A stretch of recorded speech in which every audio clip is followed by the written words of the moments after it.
Chelsea Michelle Cobo was a 22-year-old from Brooklyn, New York City, New York. She was a mother and loved horses. In the early morning hours of May 7th, 2016, Chelsea took a private car ride to Sunset Park, where she met two men. Chelsea was then allegedly seen leaving a nightclub near there. She was never seen again. I'm Ed Dentzel, and this is Unfound.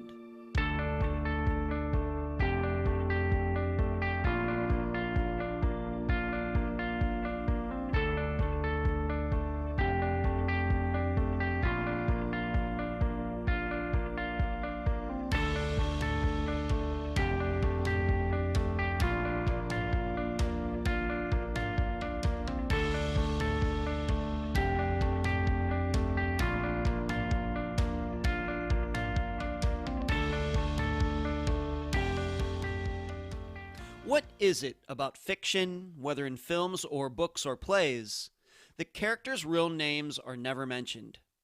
Instead, they are given pseudonyms or mundane titles, and those labels create such fear and intrigue in both the audience and the people in those stories. For example, the man with no name, played by Clint Eastwood in all those spaghetti westerns. Mr. Blue, Mr. Blonde, Mr. Pink, etc. in the Quentin Tarantino film Reservoir Dogs. And before he played the wolf in Pulp Fiction, Harvey Keitel played the cleaner in a lesser-known film, Point of No Return. And I guess the ultimate example of this would be the name that shall not be spoken in Harry Potter. What is it about all of that creates apprehension and butterflies in all of us? Really, are any of those titles really scarier than Darth Vader, Hans Gruber, Hannibal Lecter? Probably not. But whoever created those unnamed characters thought otherwise. And you know what? It all kind of worked out. Well, with Chelsea Cobo, she was surrounded by very dangerous people at the time of her disappearance, to the point that 4 years later, her family will still not utter these people's names publicly.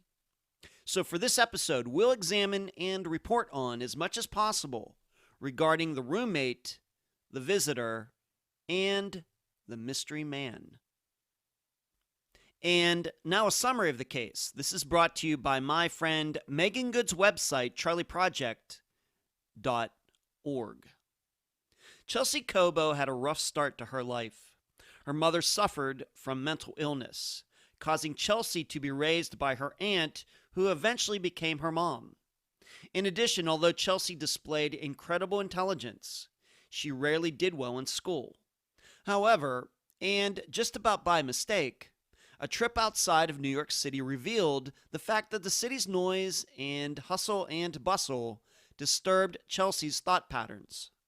While in Westchester, she blossomed and came upon one of her passions, horses. However, things did not remain all rosy. After one semester in college in which Chelsea had a full scholarship, she dropped out to move in with her boyfriend. She then discovered he was cheating on her when she was 5 months pregnant. This began a spiral of depression, bad choices, and a couple long stays in the hospital. And it was during the first visit to the hospital that Chelsea met people who continued to lead her down the wrong path, which included drug addiction. So on May 6th, 2016, Chelsea seemingly made the decision that she wanted to clean herself up and get sober. Her mother, Rose, drove her to Lutheran Hospital in Brooklyn. A service then drove Chelsea to St. John's Hospital near Yonkers, where she was supposed to get help. Yet that night, Chelsea spoke to her mother, and Chelsea had left St. John's. She told her mother she was in a car with her new boyfriend, a guy she had met during her first hospital stay 2 months before. This was the last time Rose spoke to Chelsea. Rose later heard from this man, and we will be calling him the visitor, who said he dropped off Chelsea on 63rd Street in Brooklyn, and that he was not responsible for anything else that happened. The investigation revealed that from that street, Chelsea took a private car to Sunset Park, where she was met by at least 2 men. Allegedly, she was then seen at a local club. Chelsea was never seen again. Chelsea's disappearance illustrates how quickly a person's life can go from all good to all bad, especially if the missing person was in a vulnerable position and happened to encounter predators at just the wrong time. These types of cases generate some of the toughest questions, but we'll attempt to answer these the best we can. Number 1, from the time these people first met Chelsea, do you think it was their plan to cause her disappearance? Number 2, did Chelsea actually escape going missing just a few weeks before her actual disappearance date? And number 3, who exactly did meet Chelsea in Sunset Park in the early morning of the day she disappeared? Chelsea's family is open to a variety of theories regarding her disappearance. However, there is no doubt in their minds that the people responsible are the ones she met in the first hospital. The guest for this episode is Chelsea's mother, Rose Cobo. Unfound News. To give you all a preview of how Unfound will finish 2020, next Friday will be another regular disappearance episode. And on the last Friday of this year, Christmas Day coincidentally, I will publish update episode number 7. Next, if you could, please send your thoughts and prayers out to my assistant, Heather. Her husband is going through a very tough time right now. Heather needs all the support she can get. Finally, if you're listening to this episode the day it was posted on December 11th, 2020, I am somewhere between Renfrew, Pennsylvania and Clearwater Beach at the wheel of my dad's Jeep as I drive him to Florida to stay with me for a month or so, or until I bore him to death.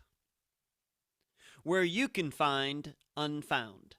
Unfound supports accounts on Podomatic, iTunes, Stitcher, Instagram, Twitter, Spotify, Deezer, Facebook, and YouTube.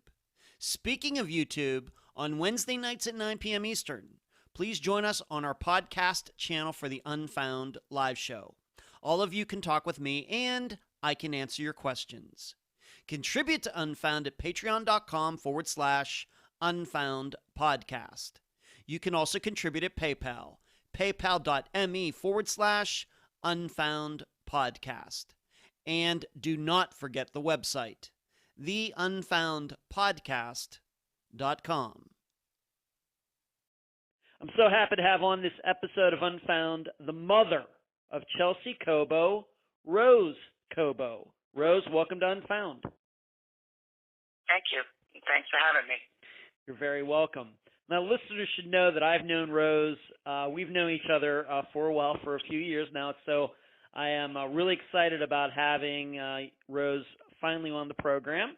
And as we always do, this is where we start. Let's just talk a little bit about Chelsea, you raising her, her being a young woman. What are the most important points that you'd like to convey to the listeners regarding Chelsea? Her being a little girl, what was she into? What was her personality like, etc.? Chelsea's personality was a typical little girl, a girly girl. Loved to play tea time and high heel shoes and click clock and makeup and everything that commercially says is the girl. She was all for it. Dresses, clothes. So what you're saying is not a tomboy, very girly girl. Not a tomboy, not an ounce of it. Okay, all right. Now it should be known that she nothing. Okay, all right. So she was a girly girl. How'd she do in school? What was her interests and hobbies, things like that? Okay, school was challenging as we progressed through the years.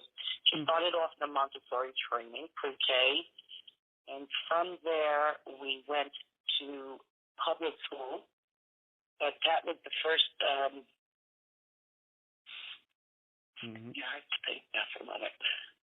From Montessori school, she went to public school, and she was okay there, except she was really upset about the lunchroom and the noise volume and how the teachers would control the students with a blowhorn, like speaking through that loud speaker. Wow. And it really would upset her. And she always felt somewhat violated. It was chaotic for her, I guess, because she came from a Montessori training that was quiet and all about your stuff. And then school came to the public school and it was very chaotic. And then I can't remember, second or third grade. It was third grade. The towers came down, and then the world changed, and she was very it was very chaotic, the whole world at that time. Yeah. And she was very noise conscious. That used to really affect her. Huh. Later on, we found out why. But I moved her from there. We went to first we went to private, a very expensive school in New York, very small, and it became actually too expensive. I just really couldn't keep up with it. And I could have fought the Board of Ed, but I didn't take that route. I decided to go to Catholic school. And whatever reason, there was a teacher there that really should not have been a teacher. She was good at humiliating people and children. And that one class, Chelsea was her target. Wow. And she put her in the middle. She had everybody go around the room not saying very nice things. And I found out Chelsea was not the only student that happened to with this particular teacher. Wow. So we left Catholic school. And with that, I had just was fed up with New York and the school systems. And I was more blaming it on the school as opposed to looking at the common denominator, maybe, which was Chelsea. And she was one having a very hard time fitting in. Yeah.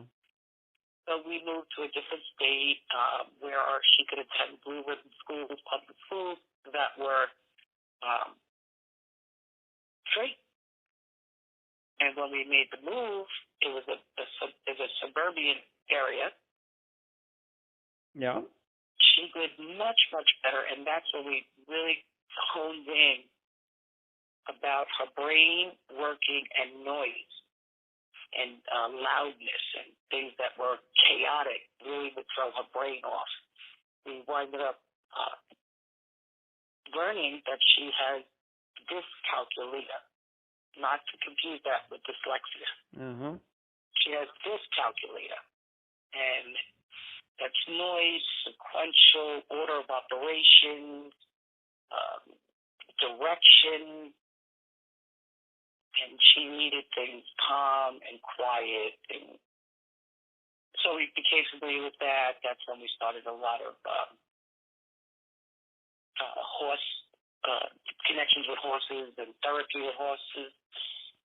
And she winded up riding for several years, and she was never happier than coming home from the stables and like the stables. Yeah. Neat. 4:30 in the morning, that girl was up, ready to go. Yeah. And her boots on. She loved the stables and loved the horses. And yeah, she got along much better with animals and books and her own playing. She did much better with smaller groups than with large groups.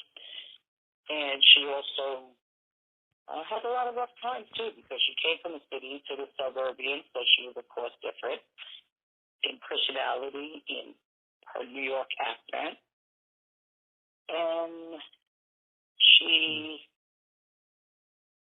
had a lazy eye, so she was cross-eyed. And we are Spanish and Italian, and sometimes with that DNA, you get a little bit more hair than other people. So, like her eyebrows were full, and her hairs on her arms and stuff. Yeah. And she became a teenager and had braces. So here she was, new kid in town, braces, glasses. If you took the glasses off, the eye would drift, cross-eyed, and a little hairy. So, on her own, trying to fit in, since she's bounced around, she really didn't develop That's tough. that bond with somebody. Yes. So her foundation was a little weak in that area, and yeah. I did the best I could. Sure. I didn't know that I was becoming a mother. I got a phone call on a Monday, and I had my niece living with me on Friday. Huh. And I was in my early 30s, completely in a different life. Thought I had a club restaurant in New York. I worked at that time I was on Wall Street. I just got finished after the crash. Don't have to be after the crash on Wall Street. I was finishing up massage school. I had my practice doing massage, and it was just a complete life change. Sure. So you found kind of the key to opening her up, which was quietness. I mean, did she continue then? Did she start to do well in school despite moving around and getting into high school? Did her grades automatically improve, et cetera? Absolutely. She did fabulous in the suburbs. She was able to hone in on her art. She loved to sing and to do theater. She was in every performance play that she could be here. She did summer school in the theater by choice. So once you found like the key to opening up her mind and her heart and everything was the things to be a little more quiet, she excelled. Yes, she did. She was able to hone in on her art. Mm-hmm. She loved the theater. She loved to sing. She did every school drama after-school program she could do. Joined every performance that they had, and even requested to go to theater camp for the summer here in the suburbs. So, yeah, she was doing really, really, really well. Okay. All right. And did she graduate from high school? Yes, she was. Well, we had a change in life and a change in family. Mm-hmm. My mom had developed breast cancer. Oh my! So my choice was to return back to New York. I'm her only daughter. Okay. Not that matters, but I just thought that was the thing still. And right. Yes, it was stage 3 cancer, so it was time to move home and help. And it was the exact opportunity to transition from junior high to high school. So I felt that's the sign. Now's the time to go. Right. So we went back to New York, and she went to Disapparance High School, a very well-known, established all-girls Catholic high school. Unfortunately, they did close this year. Money's tight everywhere. Yeah. And she did graduate. She was graduation class of 2012. She left that school with the opportunity to go to Old Westbury University with a scholarship, a 5-year scholarship, including room and board. And she was thrilled there because on that university, they have horses. They have horses?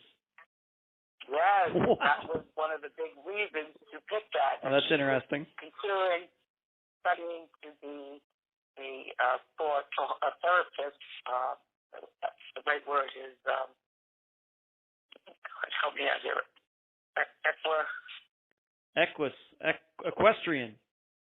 equestrian therapist, right? Okay. For children that would deal with balance and stuff. So that was one of her avenues that she was considering if theater didn't work out. Would be to work with kids and horses. And that was close to home, not too far, within reach, completely paid for, and horses. You can't get better than that. Yeah. And so is that a situation you said it was not far away? Was she commuting or did she live on campus? Oh, no, she stayed on campus. She lived on campus. Okay. All right. And how did the time go there? It sounds like a pretty good setting for her, given all of that she was into. And how did that go? That went very short-lived. Huh. You can build a great foundation, get a scholarship, and have these things. But then there's always that four little word that gets involved sometimes called love. Love. Love. Love makes you do all sorts of things. So I've heard. And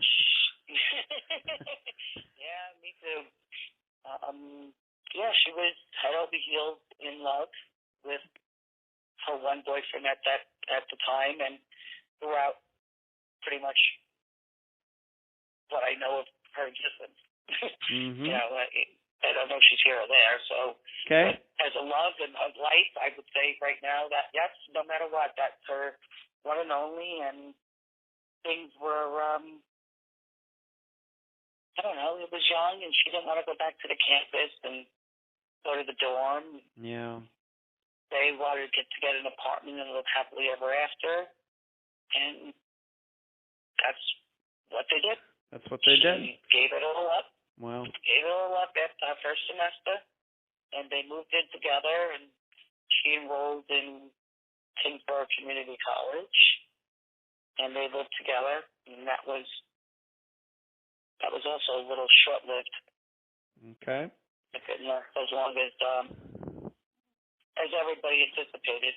So what happened there, if you can say? They do crazy things, but sometimes when you move in, it's not the same. That's right. And they were young. Yeah. They were young. They were so young, but they were in love.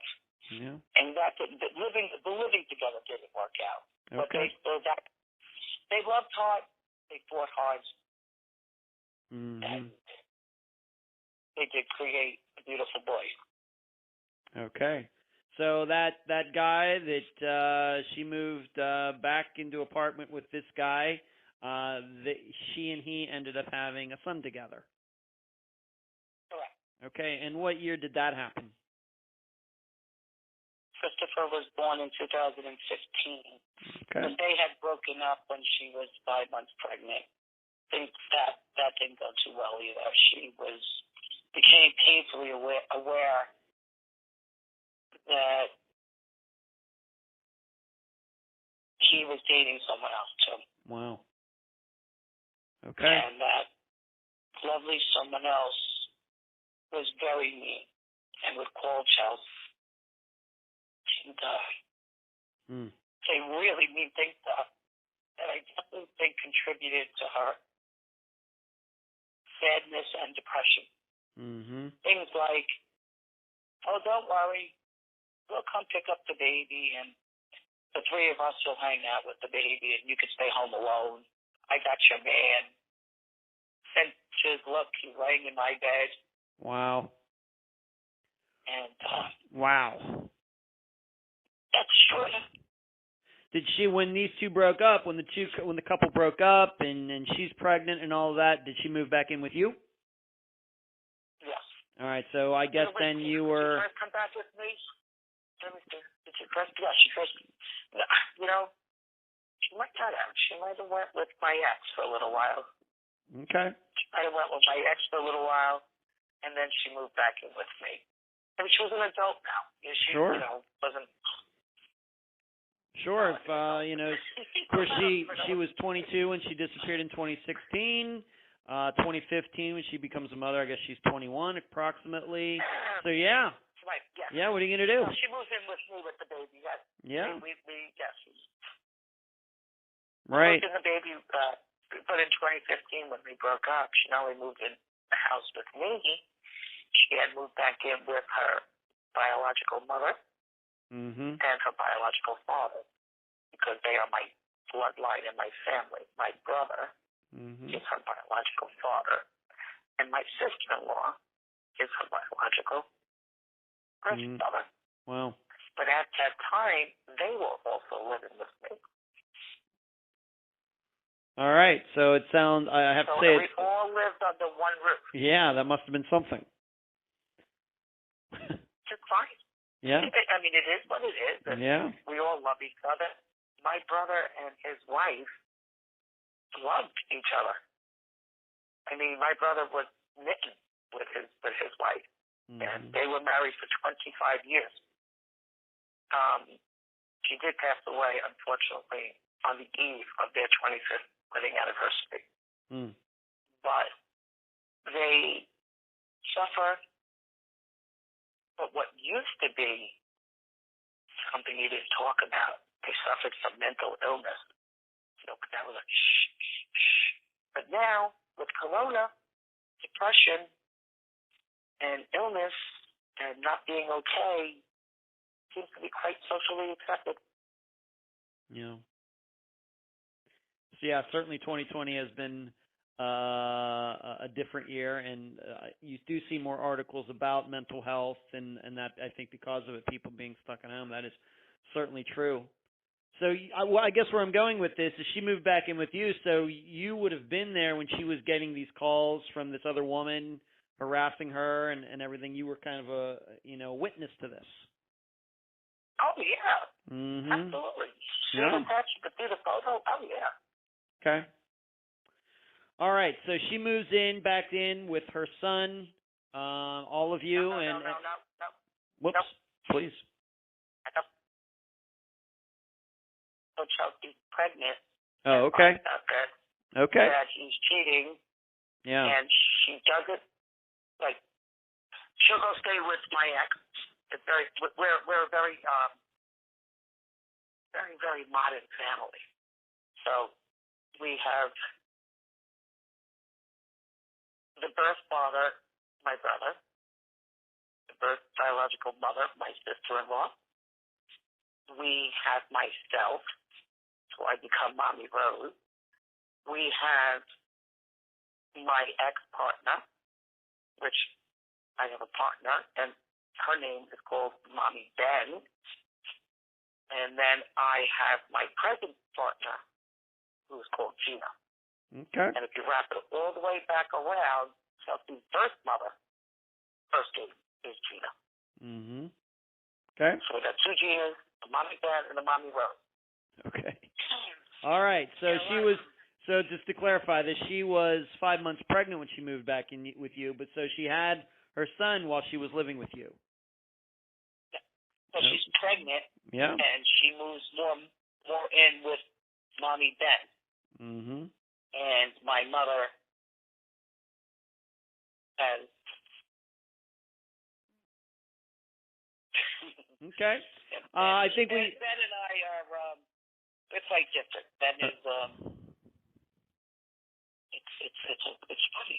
It's what maybe people can relate to, which is crazy to say, but it's like heterosexual family that you have a breakup, and Ben continues to stay in Chelsea's life every other weekend, helps with child support, did all those things.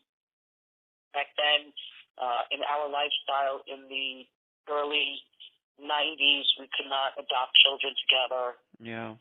We couldn't get married, so things were different, but we pretty much followed the rules of the heterosexual world, I guess. For lack of a better word. I don't know, or just as a family, maybe that would be better to say. Maybe that's naive. So we just, Rose, I think. Yeah. I think, though, we have to establish there is a reason that you raised Chelsea and her biological mother didn't. I don't know if you want to get into that or not, but I think we just need to establish that you raised Chelsea even though she had a different biological mother. Oh, right, and I thought that's what I was mentioning before. Both my brother and my sister-in-law suffered from mental illness. Right, okay, and that was... So their illness... Right. Their illness... And that was the reason you ended up raising Chelsea. Correct. Okay, thank you. Thank you for clarifying that. Okay. So all of you are living under this roof.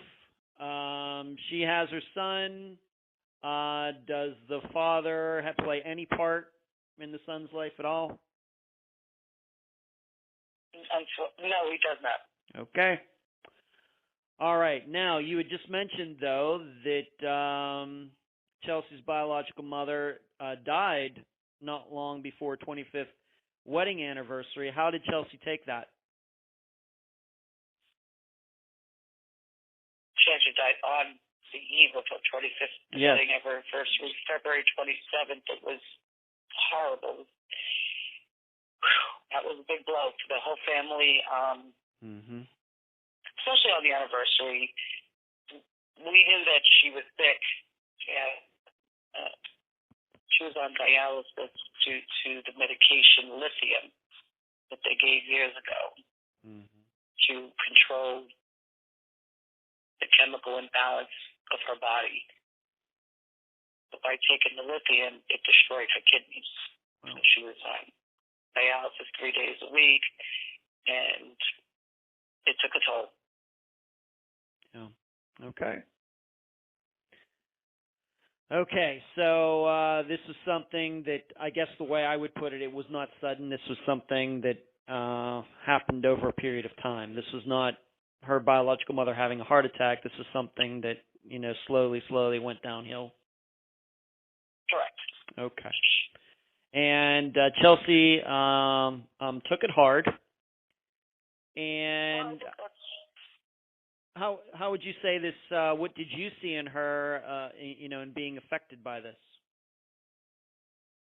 I think it was a combination of things. It was becoming a mom, moving back in with your mom. Yeah. That whole your life thinking you're gonna leave school, live with the love of your life, and live happily ever after. Seriously. That was really her thought. She used to tell my ex, the mother, so her other Nana, who happened to share her same birthday. This generation goes, how do you know you found the right one? And she would say, but Nana, you married Pa when you were 18. You knew. She goes, I know too. And you're still married. So she really thought it was going to be that way, I think, and live happily ever after. Yeah. So I think it was a combination. Leaving the school, doing all that. Right. Giving all that, can't reverse time, moving in, that didn't work out. Leaving there, dating back and forth, getting pregnant, finding out that she's not the only one. Yeah. Lots of things that built up. Yeah. Being young, being back in the city with the noise, for many years, learning how to deal with that. Okay. I don't know, it was just a lot of stuff. All right, and that led to the depression. Right. And so once again, her biological mother died on what date? February 27th, 2016. 16. Okay. And so we have to remember that, so she dies in February 2016, and we have to remember just for the listeners that May 6th, at least at this point, around May 6th is accepted as the disappearance date. So just 3 months later, then Chelsea goes missing. But there were some things that went on in that time that I would like to talk about, and that was that Chelsea went to the hospital. Was this something that she submitted herself, or did somebody else, or admitted herself, or somebody else admitted her? I have in my notes here, this was sometime in March. Could you talk a little bit about that? Sure.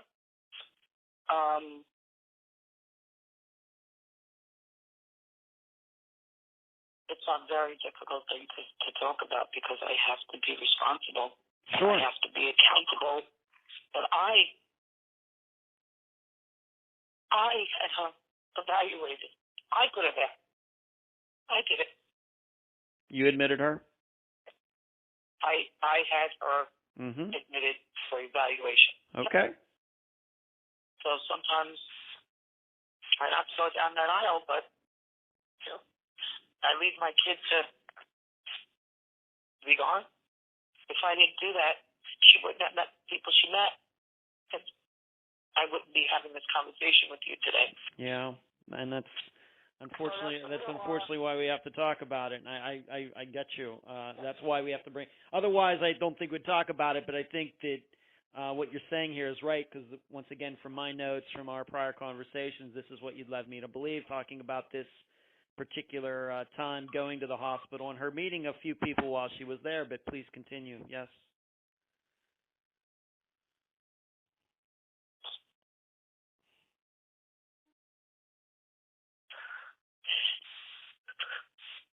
It's a hard nut to swallow to know that by my action, thinking I'm helping my child, and the proof in the pudding, my actions didn't work out right.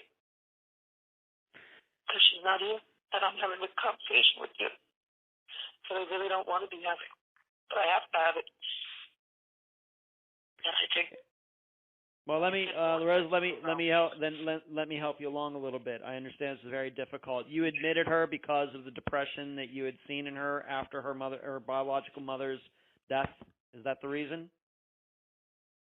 Between that and her behavior and just everything spiraling downhill. I felt that she needed some help, and I've also been trained my whole life. If your parents have mental illness, it's in your DNA. You're going to have it. Someone was looking for it, or trying to keep my eye out with Chelsea, and I started seeing her spiral out, and I just tried to nip it in the bud, so to speak. But sure. That's not what happened. Not what happened. How did Chelsea feel about going to the hospital?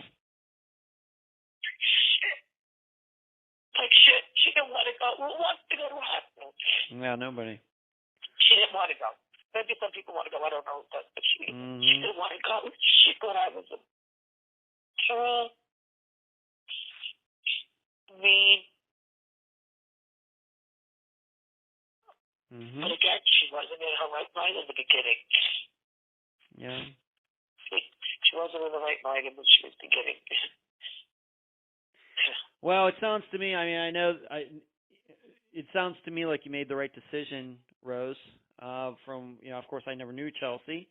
I haven't met her or anything, but it sounds what you're describing. I'm sure the listeners feel the same way, that if you thought that she needed some help for all these things that were going on, then I feel like you made the right decision, even though it didn't go,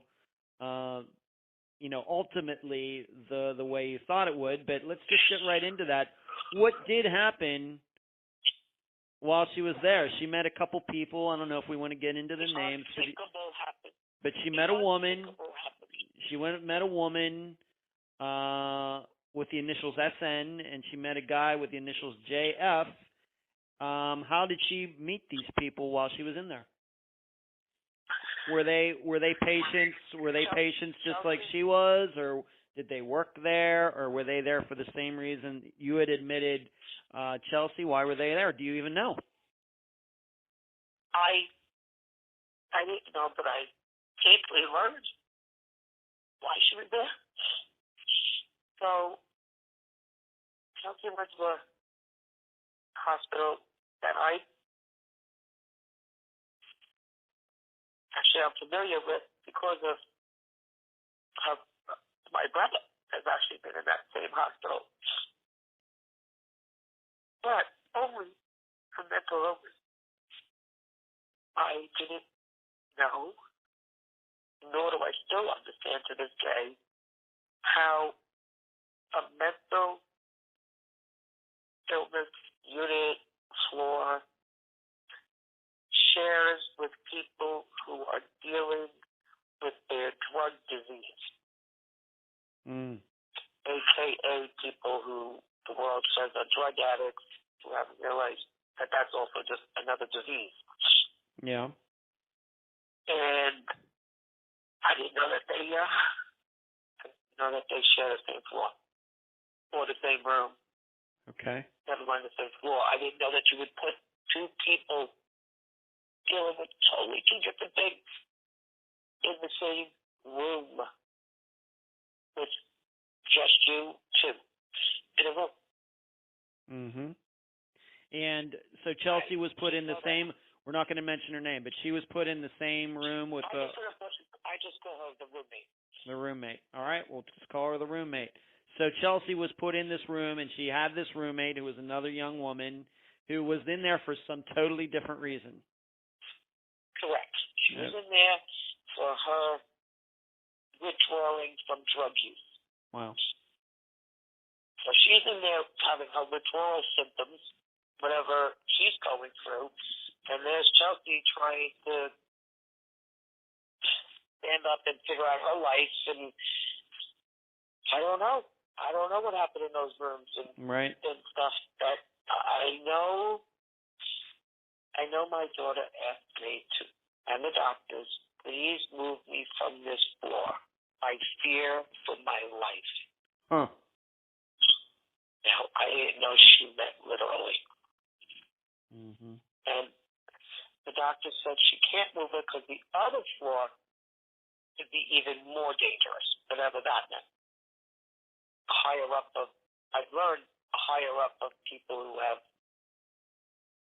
more severe cases. I didn't know that at the time. Like, I didn't know.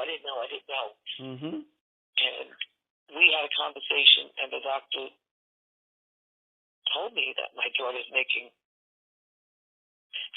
really bad friends here, and we're going to work on getting her out. Okay. And that's what they told me. Okay. And maybe you need to remind the listeners, what hospital is this in New York City? I don't know if I'm allowed to say. Okay. Well, it's probably public record. It's probably public records somewhere. But if you don't want to, you don't have to. But I just have to ask. In my position, if you don't want to say that, all right, that's fine. But in my position as a reporter, I have to ask. Okay. So she's in this. She's in there, and she has the roommate who's in there with withdrawal symptoms. Going through all of that. Of course, Chelsea is not in there for that reason. But how does this other guy, I've already labeled JF, how does he play into all this as well, this first time around in the hospital in March of 2016? Who is he and why was he there? Okay, so he's going to be called the visitor. The visitor. All right. That's the way it is in my mind. Okay, the visitor. Please. Yep. So the roommate was in there for different reasons than my daughter, and was having withdrawals, and the roommate, I don't know who came first. It was Chelsea there, and then the roommate showed up, and I believe that's the way it went. Okay. And then it was, this roommate seems to frequent this hospital and maybe a couple of other ones that I've heard that the staff would say, "Oh, welcome back, and are you going to ever stop coming back?" Huh. That's not encouraging. So. Okay. And so, what role did the visitor play? Who was the visitor? Not his name, but what role did he play in all this? So the roommate could not have visitors. They, like, penalty or punishment or whatever. Mm-hmm. All her visits were declined for, I believe, people trying to bring in drugs to her. Mm-hmm. So she was not allowed to have any visitors. Wow. Not even her family members. No one was she allowed to have visitors in the beginning. Okay. Later on, her mother was able to visit. But in the beginning, she couldn't have any visits. And the way my daughter has explained to me that she convinced her to let her friend visit and pretend he's your boyfriend. Wow. So on the phone and stuff, just the payphones that these people could get used, have access to, and phone calls, they got in touch with the visitor and said, "Listen, I can't have a visitor, but do me a favor. Say you're coming to visit Chelsea Cobo." Wow. So he arrives at the hospital and is looking for Chelsea Cobo, and Chelsea Cobo meets him in the visiting room, and my daughter told me he kissed her and passed her a balloon, and told my daughter to go deliver it to the roommate. Huh. So there was my daughter, Smuckola, who's very street naive. I mean, really street naive. Was actually being used at that moment as a mule. Yeah. But she didn't get it. Okay. But she got it. And and that's when I know things started from the beginning to the end. Right. Yeah, that does sound like it. Do you know how long was Chelsea in there, and how many times do you think this happened over the course of her being in the hospital? I heard it happened several times. Wow. I've had some other people that were in the hospital as other patients reach out to me and tell me what was happening behind the scenes. Okay. Do you think that there were hospital workers who knew this was going on? Absolutely, 100%. Okay. Definitely. All right. Definitely. They couldn't turn a blind eye, even the other people that were on the unit. And I've also learned that there was more than one visitor. Yeah. I didn't know that before. That's new information. Okay. So how long was Chelsea in the hospital? We know that you admitted her. How was she doing? Was she improving? And how long was she in there? I mean, just her alone. I mean, we now know about these other things, but how was she doing? Well, she was in there a total of 3 weeks. 3 weeks. Okay. But it turns out she was coming home, and then all of a sudden she wasn't. But now I realize that maybe why. Because there were times that Chelsea was actually, and some of the other patients that we started to express to me, fell on the floor, like they had to move Chelsea and bring her to another unit to get medically treated. Mm-hmm. Did she do too much in there? Did it mix with the other drugs that they were giving her? It was hard to tell because when I would go and visit and sometimes Chelsea was out of it, I'm thinking it's her body trying to acclimate to this new medication. Yeah. But it wasn't really new medication. So you believe in my wildest dreams did I ever think the hospital was an unsafe place. I still can't. As I'm talking to you, I think it's I agree with you. I'm talking to you about some book I read somewhere. I'm sure the listeners feel the same way. I agree with you.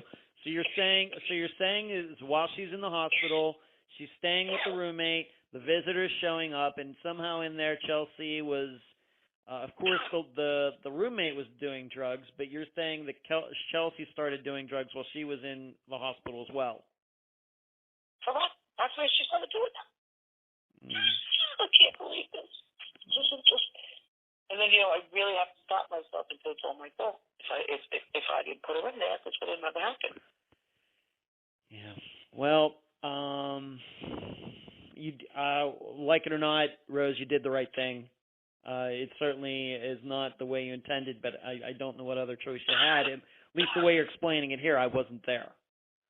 But at some point, Chelsea's a grown woman, 21 years old, and she's doing these things. Of course, we all know she shouldn't have. It's easy to say now. She shouldn't have been helping this visitor get in there. She shouldn't have been all these, but she did.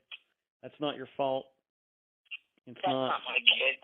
She's so naive. Yeah. She also was desperate for friends. This girl, I think, she thought Chelsea didn't have a family. I think a lot of people there might have thought Chelsea didn't have me behind her, a Rose behind her. Because Chelsea was in there, and now she was angry in the beginning. But she demoted me as a mother, and she refers to me as her aunt, which I am. Okay. And, I know when she shared because other people have told me that were in there. She wasn't speaking too highly of me at that time. I bet. So I guess in her shares, and people could hear. The birth mother's gone. The biological father has mental illness. Her aunt she can't stand. Mm-hmm. The baby daddy's not around. She doesn't have many friends. This one's an easy picking. Yeah. That's my thoughts. Okay. Who's gonna look for her? Right. So she goes in March. She unfortunately makes friends with the roommate and the visitor. And what date did she get out? The 21st, I believe. March 21st. March 20. Listen, I have dyslexia. That's fine. So I might have to refer back to a calendar. It was 3 weeks. Maybe it was. Wait. I know exactly she got out. Wait, it was Wednesday. It was Wednesday, April 13th. Okay, April 13th. So she goes in March. She gets out April 13th. And March 24th, she got out April 13th. All right. Now I remember. All right, thank you. March 24th to April 13th of 2016. So she's getting out in the middle of April, so just approximately 3 weeks before she went missing. But she makes some unfortunate friends while she's in there. So what happens when she gets out?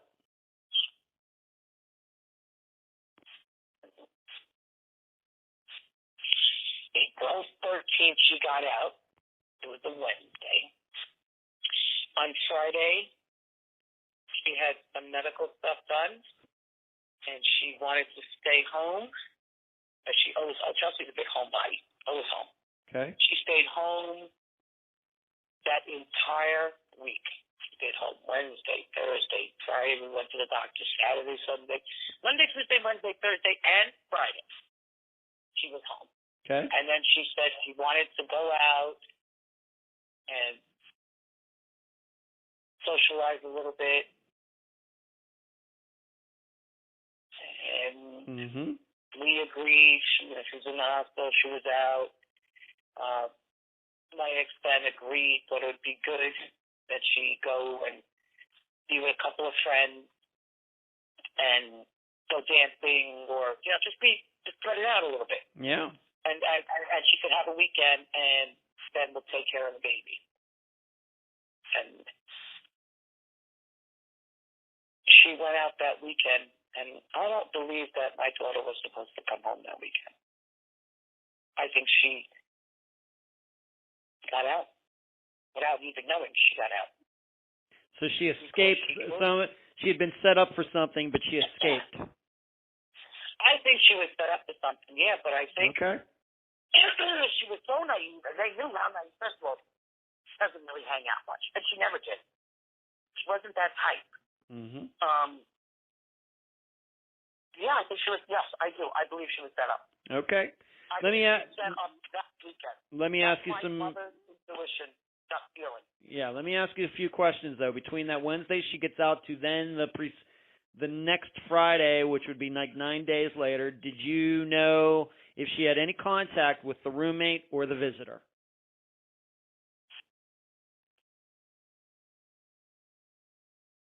I didn't know who she was contacting. Okay, she had no idea about that. Know. No idea. Okay. I didn't know. All right. Nope, she has a phone. I didn't know who she was contacting. I didn't know who she was talking to. At that time, she had also, right before she went into the hospital, she was dating a DJ. Okay. But this particular DJ and stuff, I knew something was really wrong that my daughter was dating this man. If that makes any sense. Like, that's not her type. She just was, you knew that something was really off that she's hanging even out with this person. Okay. And just going that way. So, yeah. Okay. Did he, when she got out of the hospital, did he ever come over to the house during those 9 days? No, I've never seen this man. I just saw photos of him. But I can just tell that well, who is this person? Okay. So she's hanging. Okay, so she's hanging out at home. It's really, I guess, none of your business. She's 21 years old, 22 years old, early 20s. It's none of your business who she's talking to, I guess. But she probably was talking to the visitor and the roommate, given what you've already said, which makes a lot of sense. And so she goes out on that date, which would have been April 22nd. That's a Friday. And you've already stated that you thought something was supposed to happen that weekend, but somehow she avoided it. Well, who was she with that weekend? That was the whole thing. We couldn't figure it out because who she said she was with and who she was with, the jury's still out on some of that information, to be honest. Okay. You really can't pinpoint everything. All right, let me ask you this. Who did you think she was with? But what I can say factually, because I can't ask her now, like I don't really know because it all happened so fast.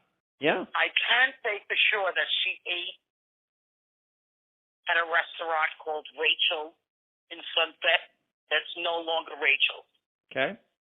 It's closed down. I know that she ate there because she paid for it. Mm-hmm. And it was on her debit card. The $112.93 was the Wow. Okay. So it was 4 of them. Now, I can't prove it, but I believe that it was the roommate and 2 men. Okay. But one of those men was not the visitor, to your knowledge. I can't say for sure, but the way the story is being told to me, no. Okay. One of those men were not the visitor. Okay. All right. So who did you think?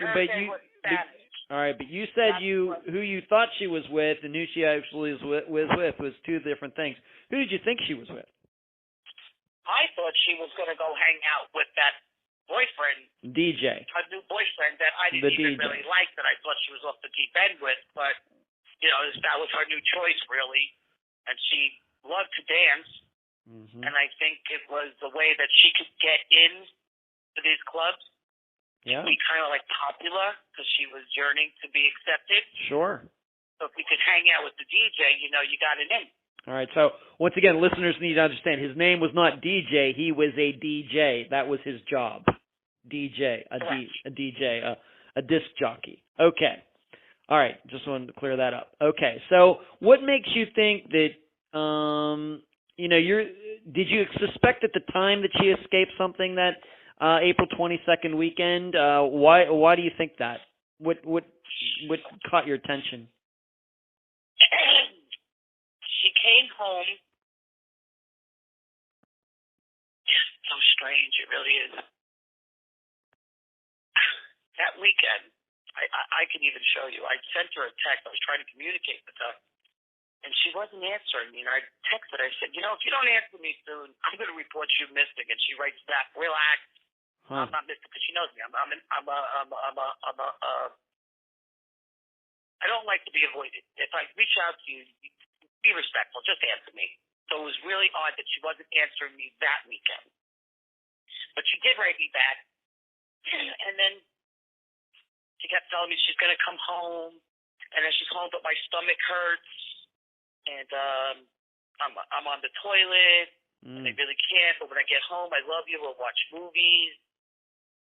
And then I think after those tests, she stopped there. Then she answered me. It's a little blurry. Okay. But when she came in, I was already out of the house. And when I came back to the house, I went upstairs and she was in the bed. And I went to talk to her to see what's going on, and she was non-responsive. And when she became responsive, it wasn't Chelsea again. And she wasn't right. So I called 911, and the ambulance came, and they took her to another hospital. And I had told the hospital there that there are bruises on my daughter's biceps. They look like thumbprints. I do anatomy. I'm a massage therapist for over 30 years. So I'm used to looking at muscles and stuff, and I could see, and Chelsea's very light skin, and because her years of people harassing her with her hair and stuff, so her arms had no hair on it, everything is you could just see, so you could see a bruise quite clearly. Okay. And she had mentioned something about in her coming in and out of talking that she was in some basement with some guys, and they put something in her drink. Wow. And she's not sure what the hell happened. And I don't even know if somebody had sex with me or not, Ma. So I told her to the hospital, I think she's been raped. But they chose that we had a meeting with the doctors, 4 doctors in a private room. We had a meeting, and they had to explain to me that Chelsea's now denying any type of rape, and she doesn't want to do a rape kit. Huh. But I think she was scared. I agree with you. So she didn't do it. So she wouldn't, I guess she didn't give any names or anything like that. Nope, but she told me she was in a basement. Okay. And that somebody gave her something, and she came home. She came home with an empty pocketbook and a smashed telephone. Wow. And years later, as I kept looking at her phone, she actually filmed herself walking into the house. For some reason, she just must have hit the button or something, so I could see her coming in my house, or the house. Oh, our video house. on the phone. Yeah. I could see her coming in our home on this footage, and you could see she's not right in the footage. And all right, so you called 911. She goes to the hospital, and you believe that she was raped, but in the end, she decides she doesn't want to do that. You've already stated that you think that she was scared, which I agree with. At that time, so roughly around, let's just say April 24th or 25th, did you know that previous weekend when this seemingly happened, that she was with her roommate from the hospital from just a few weeks ago, or is that something you found out later? I found that out later. You found that out later. I did not. Okay. I did not. Okay, so when Chelsea finally came out of this, she was given these drugs, she was out of it, etc. Did she ever tell you who she was with that previous weekend? No. All our visits when I would go there was she just wanted me to hold her. That's all she would say. She just would say, and I was allowed to go in her room with her, and she would lay down in the bed, and I would lay down, and I would hold her. And I would rub her head, and we would do our humming and little singing and stuff, but it was just, she just needed a lot of TLC. Okay. Did you? She never told me who she was with. Did you? I have to ask. Did you attempt to ask her? Oh, sure. All right, and she just wouldn't say. She just said, "Can you just hold me? Well, rub my head. As I do touch for a living. Rub my feet, rub my shoulder. I just need to relax. Okay. She said no. She didn't want to talk about it. Okay. So how many days? So April 22nd would have been a Friday, 23rd a Saturday, 24th a Sunday. When was she admitted to the hospital this time, and how long was she in there this time? She was admitted on Tuesday morning. Okay. So which the 26th? Was the 27th, right? Or the 28th? 26th. Close enough. 26th. That's all right. That's all right. I'm doing this in my head. 26th. She became friendly with a man there. I'll call him, what should we call him? The new friend at the new hospital, this guy. Okay. And a patient. And she became friendly with him. I never met him until after she disappeared. Okay. However, they spoke a lot. She she was in that hospital till May 2nd. Wow, that's a long time. No, it was April 26th to May 2nd. Yeah, 6 days for. And what was she being treated for during this time? Oh, no, they put her in a psychiatric unit. She went there, things, and they put her in the psychiatric unit. Okay. I guess because they just came out. That's the unit they put her in for observation. Okay. I guess because she just came out of the other one. Mm-hmm. It all happens up there. So the ambulance comes. She goes to another hospital, the Mommy Hospital at this time, and she's in the psychiatric unit. It was Tuesday, and she stayed there till May 2nd. Okay. And we need to establish this other hospital. This is not the same hospital as the first stint. Correct. Different hospital. All right. We're not going to name that hospital either, I guess. So she's in this second hospital, different from the first hospital. She's in there for 6 days, gets out on May 2nd. And so she makes this friend, who we're going to call the hospital friend. And the listeners should know, the reason we're using these names, there are reasons that I think are already obvious why we're not using names. But, and that's fine, that it's totally Rose's choice to do that, and I respect that. So she makes this friend, she gets out on May 2nd, and what happens then? So May 2nd, she comes home, and she's home all day May 2nd. One of the last, all day May 3rd. May 3rd is one of the last photos I have with her son. She stays home. May 4th, which is my birthday, she tells me she wants to go out, get her hair done, and go do her girly thing. She wants to get her hair done, her nails, and she was in the hospital. She had her eyebrows done.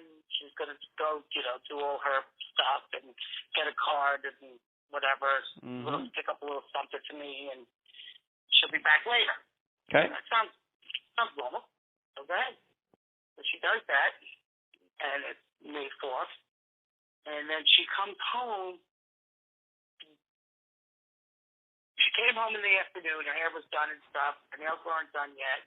And she said she's going back out. And then when she came back later, she wasn't right. I'm like, what's up? She goes, it's this new medication that they gave her. And you have to remember, she just got out of the hospital. I don't know what medicine they gave her now, exactly what it's going to do to her. Right. So she goes into the bathroom. She comes out. She goes, I don't feel well. I got to go to bed. She goes to bed. Thursday, Cinco de Mayo. I go out with my present girlfriend for a drink. Literally went out one drink, came home, and Chelsea was up. And we were up, and it was kind of weird that night. I kept cheering her up and down. And Chelsea usually just lays low. She just lays low. And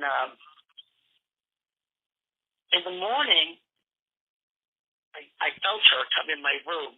I guess she's looking to see if I'm sleeping or not. Then she left my room. Then I hear her in the bathroom. I start knocking on the door, and she comes in the bathroom. And then one thing comes to another. And before you know it, she opens the door and says, Mom, listen, I got problems. I'm like, what kind of problems? She goes, no, if I tell you, it's going to make it real. If you tell me or not, Charles, it's real. Like, what kind of problems can you have? Never in my wildest dreams. So she opens her hand and she shows me some drugs. And she says, I'm going down the wrong road. This is not what I want. I need help. Now, Chelsea was also the type that, literally, if she drank too much cough medicine, she took herself to the emergency room. Like, no joke. There's been a time that Chelsea drank cough medicine and she thought she drank too much. Her heart was palpitating. So she went and took herself in. So she's not one to do things like that. And she just said, I need help, and you got to get me help, and I can't be doing this. So we talked calmly. I sat on the floor with her. I stood down the floor. I remember holding her sitting on the bathroom floor, crying, talking, saying, it's okay, we'll get help. And I'm not even sure how I have it, but I do. I have the recording of Chelsea and I heading out to go to get help.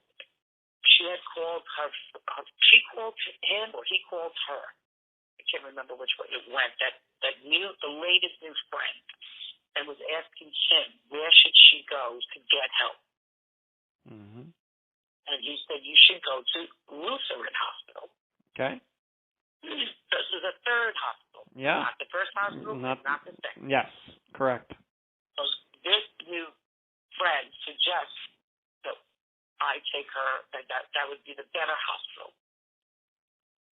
Okay. So we go there, and I find out that hospital no longer has a place to help people detox or to deal with. Just remember, Chelsea has high anxiety, so now she's at the 15th level that she's gonna, if she doesn't do something, she's gonna like have withdrawals or convulsions or something. I don't know. She's freaking out. Okay. So we go there. The nurse practitioner there tells me we're going to send her to Westchester. Made it sound so nice. I never forget her words. It'll be hard for her to leave there. It's not so easy to walk out of there. Okay. I think I'm going to drive her. And she says, no. We're going to do a lateral transfer. We'll have some medical, a bus will come, transportation will come. Okay. Okay, transportation's coming. Transportation does show up. I forget that. It was rainy, chilly. I walk Chelsea out to the car. I take my coat off. I give it to her because it's cold. I kiss her. I hug her. Tell her how proud I am of her. This is her choice now. She gives me a note. This is I have the note. Chelsea says it left me a note. I could take care of her son if anything medical comes up. That until she returns for my short duration. That was May 6th. Yes, May 6th. She gave me a piece of paper. She gets in the car. I gave her my coat. I gave her a kiss and a hug. I love her. We love each other. I'm proud. Yes. And the car pulls off a little bit. Goes about 3 cars away. And I remember running up to the car. Like, hey, there's stuff in my car keys in the jacket. She's like, no. I'm like, oh, okay. I love you again. Another kiss, another hug. Okay, yeah. And then they pull away, and Chelsea's calling and talking to me and texting me. And she's like, I don't know what's going on. We're stopping over here in Woodhall. We're picking up another girl. And then we're going. Now we're at Rite Aid or CVS. And then we're going. I'm like, I don't know. Mm-hmm. Supposedly, she was having her issues of withdrawing now from these new things. I've learned you only have a very small window to get people in. Why would you be going here, there, and everywhere? But that's what happened. Okay. And she gets to Woodhall. She sends me photos from this other hospital in Yonkers and says, oh, my God, I'm with the drudges of the earth. What am I doing here? It's nothing like that lady was saying. I'm not even in Westchester. I'm in Yonkers. I'm like, what? The whole thing's like, okay. And she winds up, so she calls me, she calls my ex-band, we talk, we all agree, okay, stay there, you're there already, stay tonight, we'll come figure it out tomorrow morning, blah, blah, blah, blah, blah. Her third friend calls my house and asks me, is Chelsea home yet? So I said, what are you talking about, Chelsea? Oh, we called you this morning. You're the one who told us where to bring her. Yeah. She went away. Yeah. He said, no, she called me. She left there. There was something that there wasn't a bed available. I'm like, how could you tell me there's not a bed available? They brought her. It's a lateral transfer. Of course there's a bed available. He said, no, she left there. Okay, so I have to jump in. I just want to make sure the listeners understand this because you've gone through some very important items here. So you decide, by the way, I do have to ask you this. When she showed you those drugs, she opened up her hand, what is your understanding that she had become addicted to? Oh, I think it was heroin. Heroin. Okay, thank you. All right, just wanted to make sure we knew what that was. Didn't want to leave that as a mystery. Okay, so you take her to Lutheran Hospital. They say, well, we can't care for her here. We're going to send her to Westchester, and she's going to get this bus or car or whatever it is, and they'll take it over there. You, Rose, don't have to drive her over there. We'll take care of it. So while that happens, she's calling you. In fact, I have in my notes during one of those conversations, she's talking to you about sushi and ice cream. Oh no, that was her. That was the last night. That's later. That comes later. Okay. So she's talking to you right after you saw her, and then eventually, instead of going to Westchester, and I'm not familiar with these areas, I'm just can look at a map. They're right next door to each other. Yeah, and then but instead she gets to Yonkers, and she calls you and says, you know, what the heck am I doing here? I don't deserve to be here, et cetera, et cetera. And then after that, though, her friend that she made at the second hospital, a guy, her hospital friend, calls you and asks, hey, is Chelsea there? And you're like, why are you calling me? You know she's in the hospital. And then he says, no, she called me. She's out. Right. Okay. All right. I spoke to her, or he called her. I don't know who called who. I go check the phone record. Okay. But they had communication, and then she's out. I'm like, what are you talking about? She's out. All right. Now I start getting nervous. But we've gone past a couple of other things really quickly. Okay. That would, okay, so now I'm like, what do you mean? She's not there. And now it's just like, okay, so when she came home on the weekend of that 25th of April, okay, and I said she came home, and I believe that she was drugged, yeah, assaulted, yes, and robbed. yes. She was robbed because her wallet was gone. Nothing was in her pocketbook. So she no longer had any ID, any credit cards, any of her phone, whatever she had in her wallet, everything was gone from that weekend on the April 25th. So she had no ID. So that was freaking me out. Like, where is she going? And on the way to Yonkers, Westchester, she asked me to send ID because there was no paperwork from the hospital for the transfer. And so I thought, what are you talking about? There's no paperwork. And that she needed ID. So that freaked me out. So I sent her a copy of her passport, and I always have a copy of her medical ID in my own file. So I sent her the copy I had. So that's later when I realized that really panicked me that her ID is missing. After she went missing. Okay. All right. So he calls you on the, I guess it would be the evening of May 6th.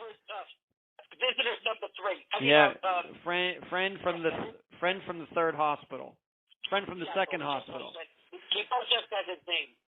That's all right. I'll edit it out. Friend from the second hospital calls you looking for Chelsea, and you're like, what are you talking about? So what do you do after that? I open up my computer, and I go to the phone bill, and I start seeing, I see phone bill. Like, she had just gotten, because her phone was shattered and stuff, we decided that we were going to close that phone line down and open a new phone line for her with a new phone, because whoever she was hanging out with that weekend and everything else, it was time for a new beginning. Yeah. Like, we both felt like I think she did in a way too. Like, whatever I've been doing is really wrong. I don't want to be hanging out there. I don't want to do that. Let's start fresh. So we got a brand new phone with a brand new phone number. And there was only a few contacts in that new number because it comes up, iCloud, it dropped down.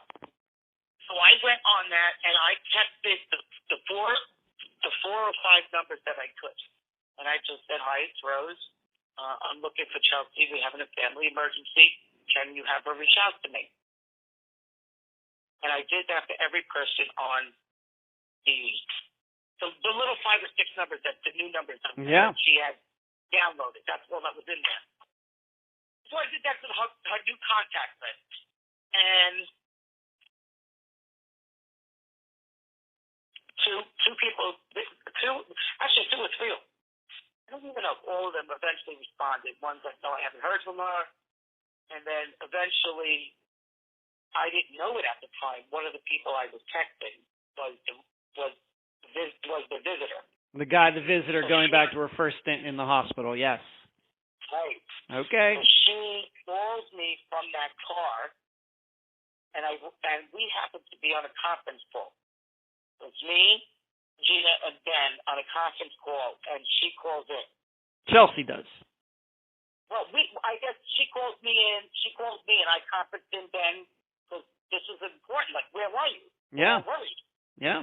So we're talking to her. We talked to her for 13 minutes, and she explained that she left there, that there were no beds, that she's with her new boyfriend.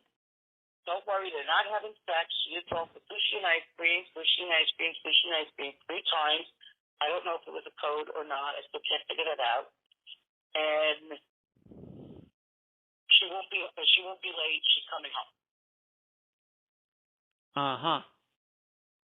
So I'm like, tells us, you should come home. And she's like, Ma, I'm going to go back. Listen, I gave it to you this morning. I know what I'm doing. But, I'm okay. And these are my choices. I'm going to go back. So I'm like, okay, you're right. She sounded fine. And that was it. That was the last time you spoke to her. That's it. Okay. Allow me to ask you a few questions. When she was in the car and she called her new boyfriend, we don't have to say his name here, but did she say his name? I believe so. Okay. I don't know. I'd have to check somebody. I don't know. I can't say 100%. Okay. So, all right, just wanted to make that clear. So but I'm going to say yes. I'm going to say I'm with so-and-so. Yes, he's my new boyfriend. Yes. Okay. Had you ever heard of this guy before? Never. Okay. This was not the DJ. No. This was not the friend that she made at the second hospital, that guy that we've talked about a couple times. The friend we made at the hospital. She made at the hospital. Negatory. All right. Was this not the visitor from the first hospital? It was the visitor from the first. It was the first one. Okay. All right. I knew I'd get to it eventually. All right. So she's cruising around now with the visitor from the first hospital that she met while she was in there the first time with that roommate that she met, the young woman that she met, who, when they were pretending to, Chelsea was pretending to be friends with the visitor when really it was the roommate's friend, and I think the listeners remember that. Okay, so what'd you think when she told you that? My stomach dropped. Mm-hmm. But I didn't really know who he was yet. Like who? Right. I didn't know who he was, but it just wasn't right. Things weren't right. Okay. All right, so she says she wants to clean her life up earlier in the day, and then that night she's calling you and she's out in the car with some new boyfriend. Correct. Okay. What do I see in our phone record? Chelsea did not call out to anyone of the new characters. All those new characters in the phone records you see are calling and texting first. Mm-hmm. 1 call, 2 calls, 3 calls. Text. Eventually, Chelsea does reply. Okay. You said that 2 or 3 people got back to you. Who were those people? Do you remember? One was a friend of hers that is just a friend, a girlfriend that they haven't spoken, she said, for a while, but she's a friend of Chelsea's. The other one was a man that called me back and told me, because I said, hey, are you with my daughter or something? It's not like that. Stop calling me. And he hung up on me. Huh. And that's the number I still can't seem to identify. Okay. And the third one was Chelsea calling me back. Okay. Telling me that you called my friend and, what's up, Ma? Okay. So after that phone call, what do you do? Of course, this is, as you've already said, this is the last time you ever spoke to her. But when do you finally? Of course, she doesn't say. They say they're going. She keeps bringing up sushi and ice cream. I'm not sure there's any proof that ever happened. But when do you start realizing maybe the next day that something isn't right? Oh no, it's not the next day. Okay.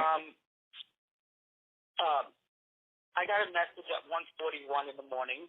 Of May 7th. 1:41 or 1:43 in the morning that said, the visitor left me the message that he wanted me to know that, excuse me, I dropped your daughter off where she's going, and if she does something else, I got nothing to do with it. I dropped your daughter off. All right. So once again, I think I have to maybe explain. So she's in the car with this guy, the visitor from the first hospital, and she's saying about sushi and ice cream. And then a couple hours later or whatever, he calls you, claiming that he just dropped Chelsea off somewhere, and he's calling you to say whatever happens after this, I'm not responsible.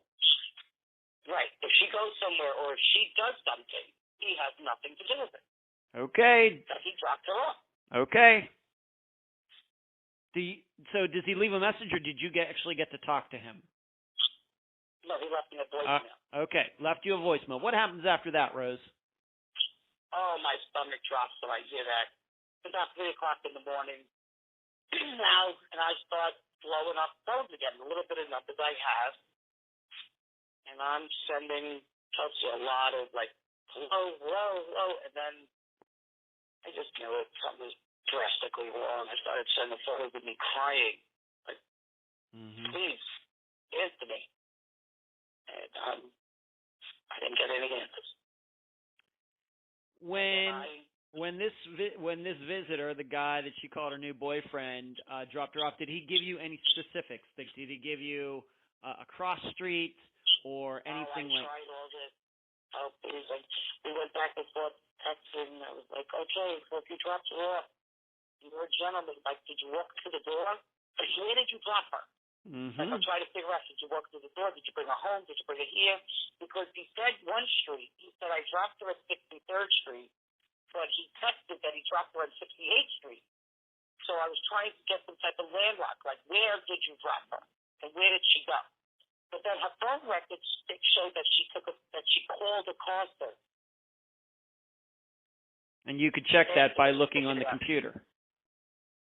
So, yeah. Okay. Afterwards, I'm saying, like, right. Well, later, she kept calling a car service. Right, Rose. We just need to make sure everybody understands this. So he leaves this message, and then when you get that message at 3 a.m, you start texting back and forth with him, and that's when he starts coming up with these different streets. No. What happened is he sent me first a text. I dropped your daughter off on, I don't remember which way it went, 63rd Street. Okay. And then he calls and said, I dropped your daughter off on 68th Street. Where she's going, if she does something, I've got nothing to do with it. So I'm like, first dropped her off. So I don't know. It didn't make any sense. Like, those 2 blocks, why would you drop her off in the middle of over there? Like, nothing's happening. It's 2 o'clock in the morning. I didn't understand it. I didn't okay, understand where and she so dropped her off. Like, I was trying to figure out, does the guy know where I live? Like, what street? Like, where are you? Why would you drop her there? And he couldn't figure it all out. It was all... Well, when he called you when he actually didn't text you, but actually called you, did you pick up the phone? No. Okay. That's why I have the voicemail. Okay. All right. You have the voicemail of him telling you this. When was the first time you got to, and when did you start texting back and forth with him? Did you do that morning? I'm trying to think. I think I was more... after I got his message and he dropped her off, I wasn't looking his way. I was looking more trying to reach Chelsea. Okay. And she wasn't picking up.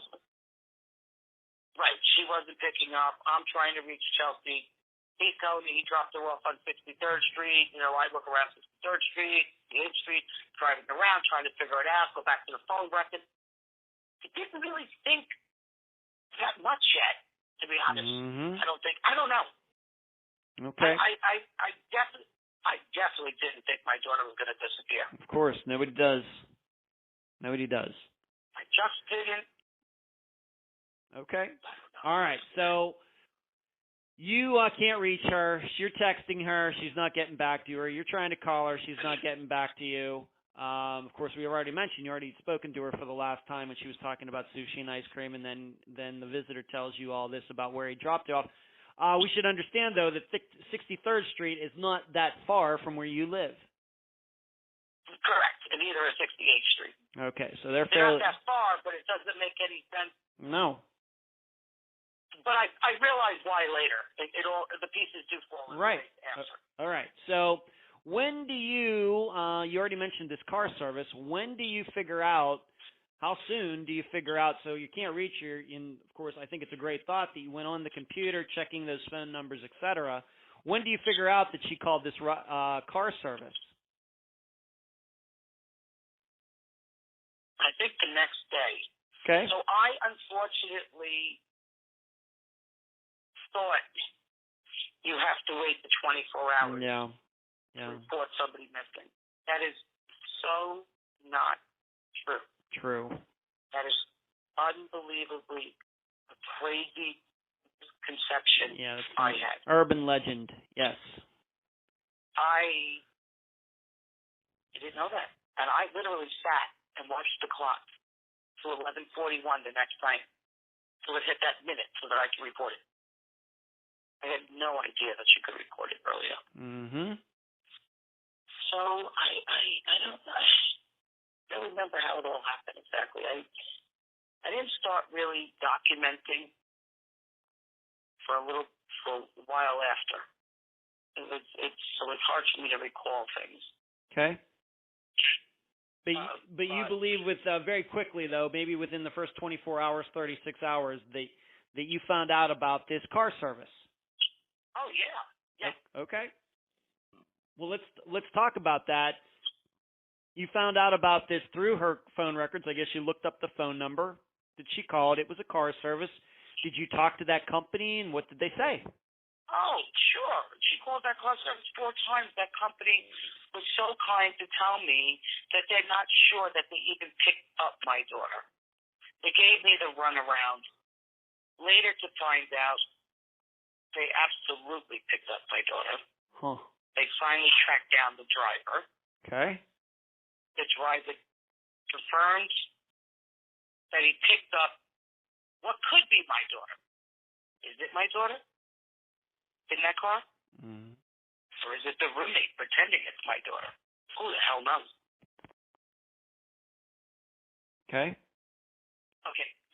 So but as far as we can tell, somebody called the car service, and this driver says he picked up a young woman on 63rd or 68th Street, early morning of May 7th of 2016. Correct. All right. And what does the driver say? Where did he take her? He took her to Sunset Park. And when he got there were 2 Spanish men there, and one of them paid her fare. 2 men were there waiting for her. The jury's out. Some say 2 men were waiting for her. Some say 3 men were waiting for her. Huh. Okay. And being that she didn't have any money, they paid for the ride. Right. Now, the reason I said I don't really know who was in that car service because as time went on, my daughter shared everything with me, so I had all her passwords. So I was able to read some private messages between her and her ex-roommate that was writing, "Stay where you are. I'm on my way. I'm coming to get you." Mm-hmm. So, and Chelsea gave the address in Yonkers. And then the visitor tells me he dropped her off. So did the roommate go with the visitor to pick up my daughter in Yonkers? Was it my daughter in that car service? Or was it they already do something? Or was it some big misdirection play on their part? So, but then it's so complicated. And then the story goes on that the roommate never took the ride. She stayed in Brooklyn. Mm-hmm. And the visitor went and picked up my daughter. Okay, well we can back to Brooklyn. Yeah, well, let's not get into too much theories. All we know is that the visitor, the guy from the first time she was in the hospital, claims he picked her up in Yonkers at that hospital and then dropped her off on some random street, it seems, at 1:30 in the morning, and then she calls the car service to take her somewhere else. That's the best information we have. Correct. All right, and the being that you got to speak to this driver, is this maybe I should ask you this: is this something like Uber or Lyft, or is this something that's more local to New York City? No, it's an actual car service that belongs to the neighborhood in the area Okay. where she was picked up. Okay. So this driver then. Unfortunately, I never have had the opportunity to speak to the driver personally. Okay. That's only law enforcement got to speak. Okay, law enforcement, which makes it hopefully more likely that the guy's telling the truth and talking to you instead. Okay, so he says that he dropped her off at Sunset Park. For all of us who don't know New York City very well, how far of a trip is it from 63rd Street to Sunset Park? Okay, it's a square, so like a number line. So she's on 63rd Street and Bay Parkway, which is 22nd Avenue. He's bringing her down to 5th Avenue. So it's 22 minus 5. 17. Which is 17. 17 blocks. 17 Avenue blocks. And then if she's on 63rd, she went to like 46th Street. So 17 blocks one way and 18 blocks the other. Yep. Like, okay. 25 blocks. Okay, that's not close.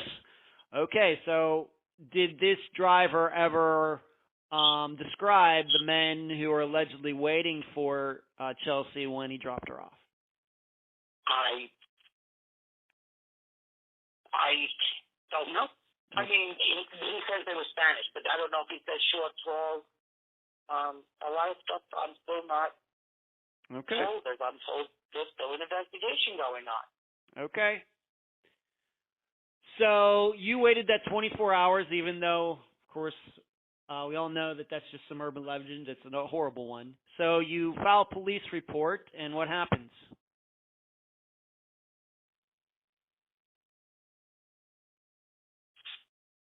What happens is what happens. I have my theory, so yeah. I think. Well, what do the police do? What do the police do? They didn't. I think they thought that my daughter went in the hospital for drugs and not for being having borderline personality disorder and bipolar. And I think when they found out the name of the roommate and they found out the name of the person who was visiting. Yeah. I guess between Chelsea's phone records, I guess however they ran it, they saw that the roommate has an unfortunate life that consists of prostitution and selling drugs. Okay. Even selling drugs to undercover police officers. Wow. And has a record, and the roommate has a record of selling drugs and possession of firearms and different stuff. I think they just bundled my daughter in that group. Put her in that group, and that's that. And I don't think it went south from there. So what you're saying is the police stereotyped your daughter, and so they didn't take it as seriously as they should. I can't prove that, but that's what you believe. My heart, yeah. That's what you believe. All right, that's fine. Okay, that's what you believe, and I'm actually inclined to agree with you. So, and that happens a lot. That's not the first time we've talked about that surely on this program, unfortunately. All right, so the police, they take the report. You know, I guess they did end up talking to the driver, which I guess is nice, and they told you a little bit about that. If the driver... No, they didn't speak to the driver. Who did? They didn't get spoken to they didn't get to that until the district attorney's office got involved. Okay. And that's who got the information from the drivers or the car service. All right. The district. That took a long time to come out.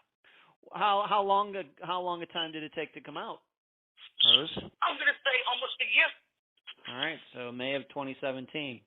Okay. I mean, I don't know exactly. It could have come out in 8 months. It took a long time. Okay. Well, let's move on to this, though. I know, though, you have done quite a bit. And, in fact, you know, as listeners already know, you and I have known each other for at least a couple years. But even before then, I know that you had actually tracked some of these people down and talked to them one-on-one. And so even though you didn't actually speak to Justice on the early morning of May 7th, you eventually got to talk to him in person, like right across the table from him. When did this happen? How did this happen? And what went on? Well, it was brought to my attention quite clearly and quickly, unfortunately, too, that there are so many missing people. I had no true understanding of how many people really go missing. I know it. It's mind-boggling. It is. I agree. I never knew that. So, I live in New York. We've got a large population, and in Brooklyn alone, we're almost up to 3 million people. And that whole police department only has so many detectives and only so many police officers, and the budget is only so much. So they have to pick and choose what is top priority. And I think when they ran the records and they saw the caliber of the people that my daughter was associating with, I think they bunched her in there and just thought that I was naive and wasn't aware of what my daughter was really up to, or if I was a person who would put my head in the sand and say, oh, no, not my kid. But that's not who I am. So I think it kind of maybe didn't get that extra little look that could have went in a little bit more. Could they have done a little bit more here? Could they have done a little bit more there? Yes, I know they could have, and I believe they know they could have, but there's only so much that people could do. And in New York, missing is frighteningly a reality. It's so scary. If anybody would just Google the numbers in New York and your own neighborhood, how many people actually vanish, you start really looking and counting, you might be quite as amazed as I am. And still am till this day. It just keeps happening. The numbers don't stop. It's like a ticker tape. So I think that's, and I realized that I really have to go out and find out where is she? What's going on? So I made some calls, and I did speak to the visitor, and he did speak to the police officers, and I made it very clear, look, you're the last person my daughter was with. I don't know you. You don't know me. What's going on?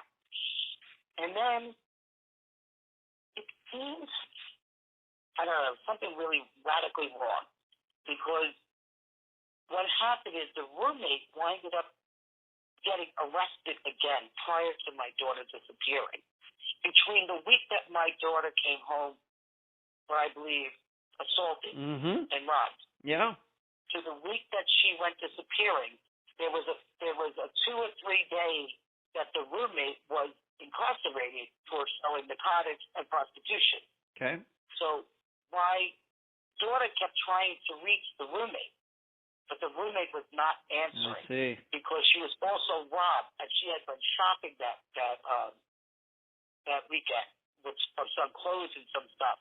And in the text messages, I could see my daughter says, "Hey, what happened that night? They put something in my drink. They knocked me out. I don't know what happened. Where's my ID? Where's my expensive drink? Where's the bracelet? Where's all my stuff?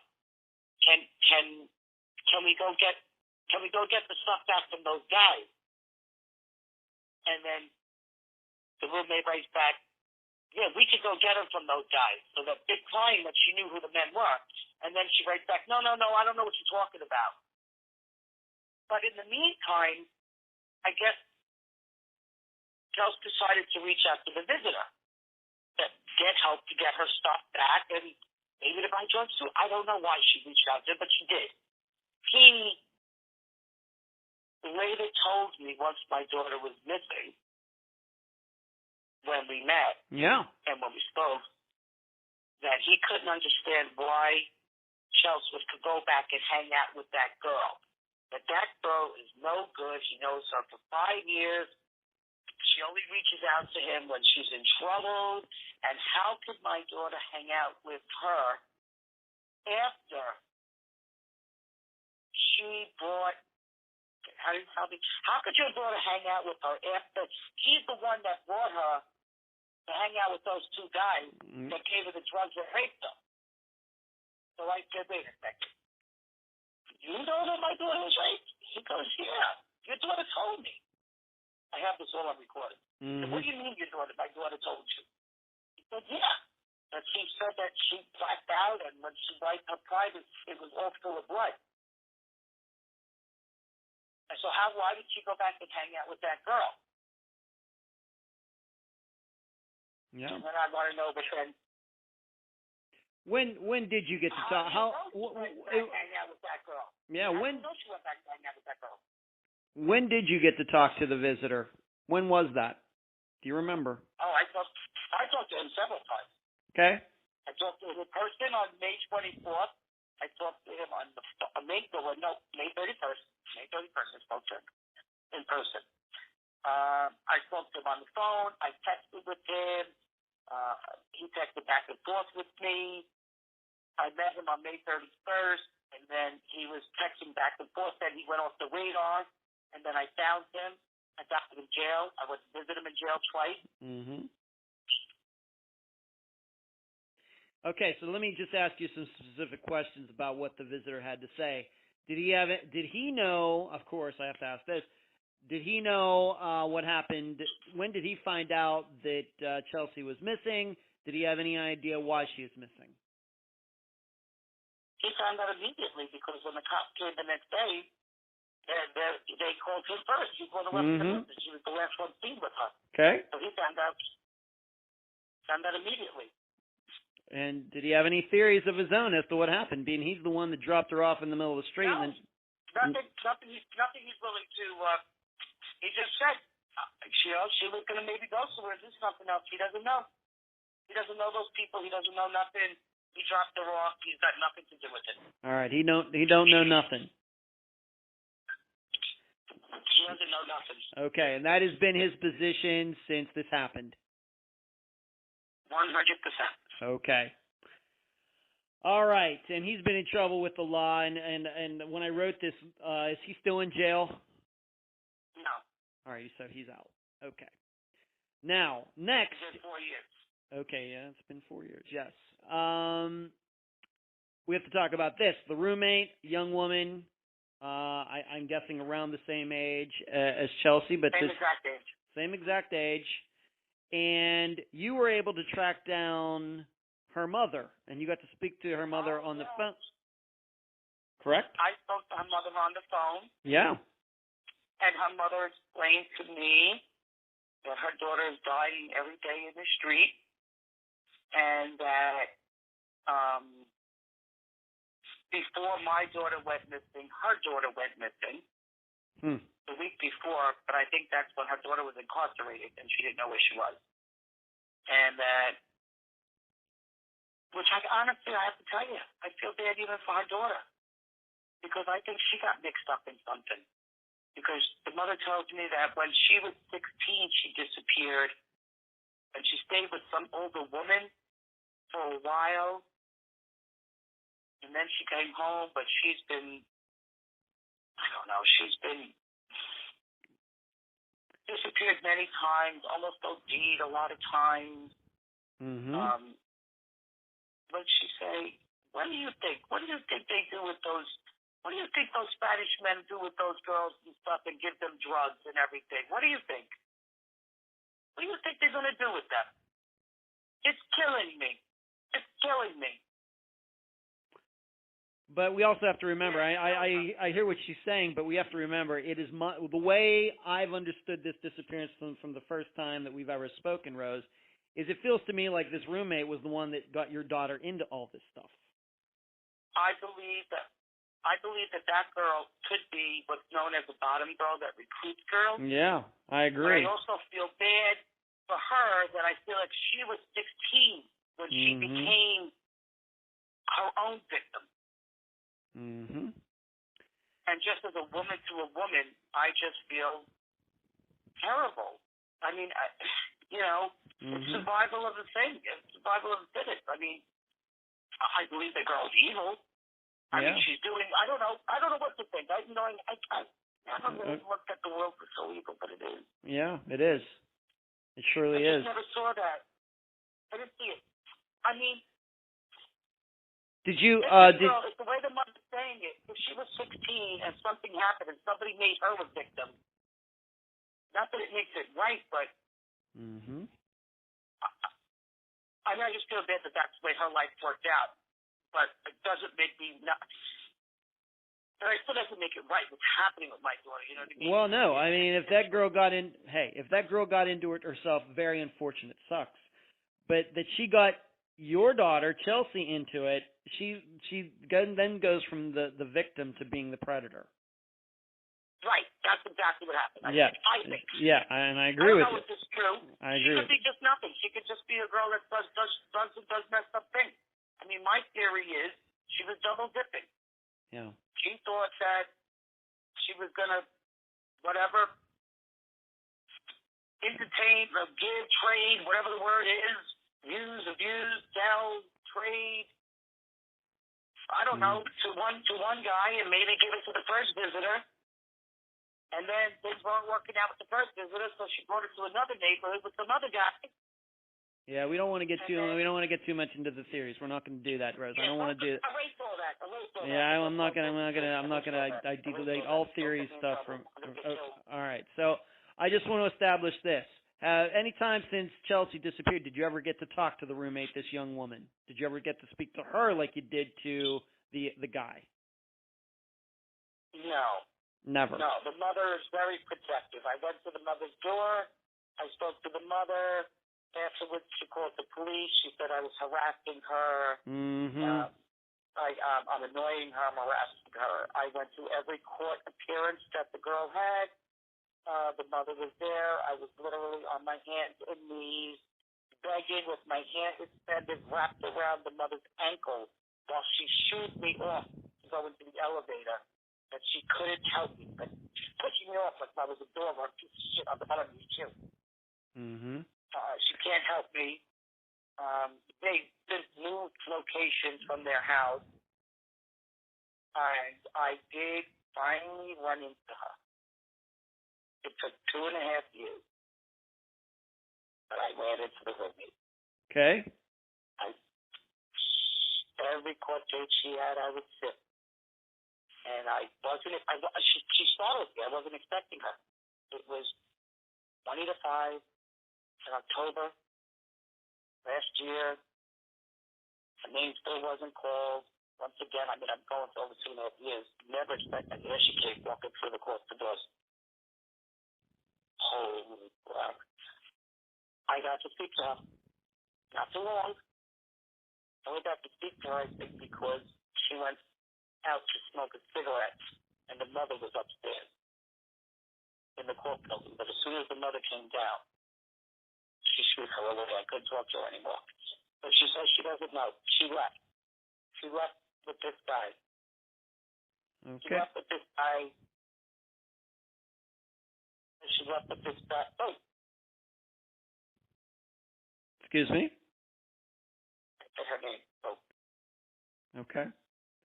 So the roommate, when you finally did get to talk to her, you tracked her down. You found her in a spot.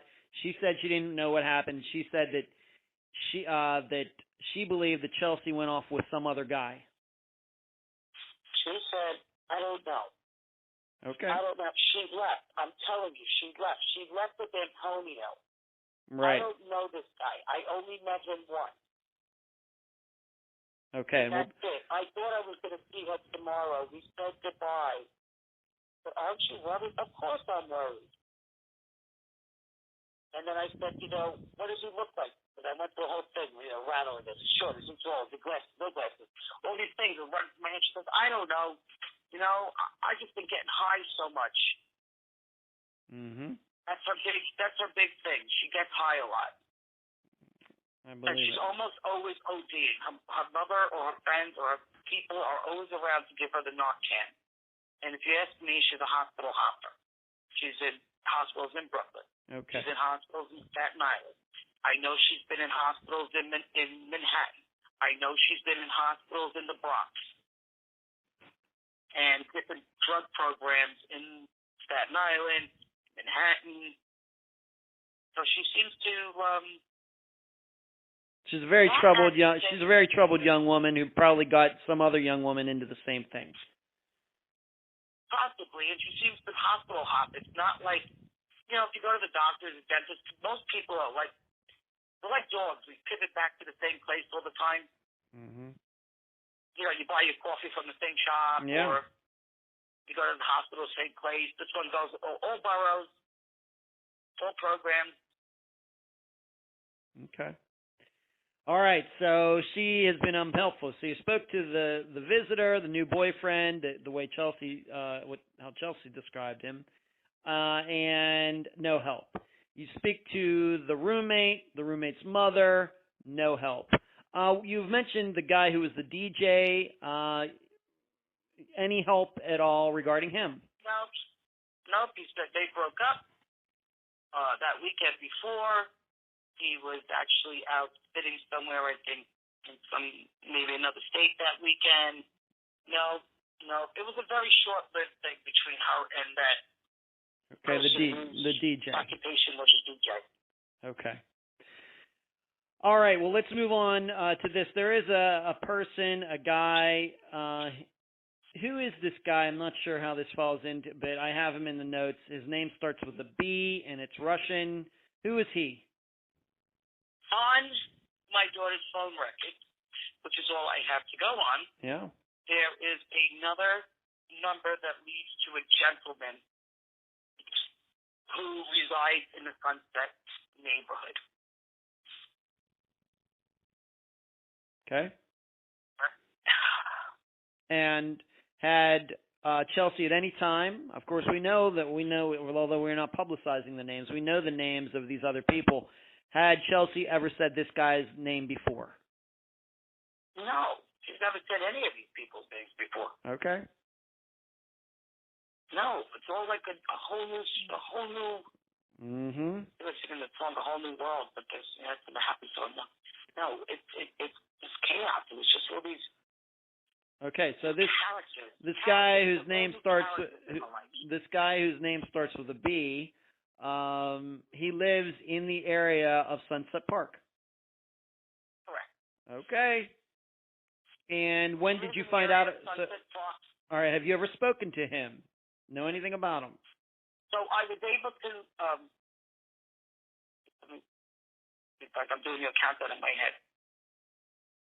Due to my daughter's phone records, I was able to track down some other numbers. Okay. And I possibly went overboard and could have been putting myself in harm's way. Okay. But for whatever reason, I was talking to God that day, and I feel like I literally got pushed. And I was pushed to speak to someone. And by the grace of God, I was able to connect with one of the last numbers on my daughter's phone. Okay. And he was quite surprised. What took me so long?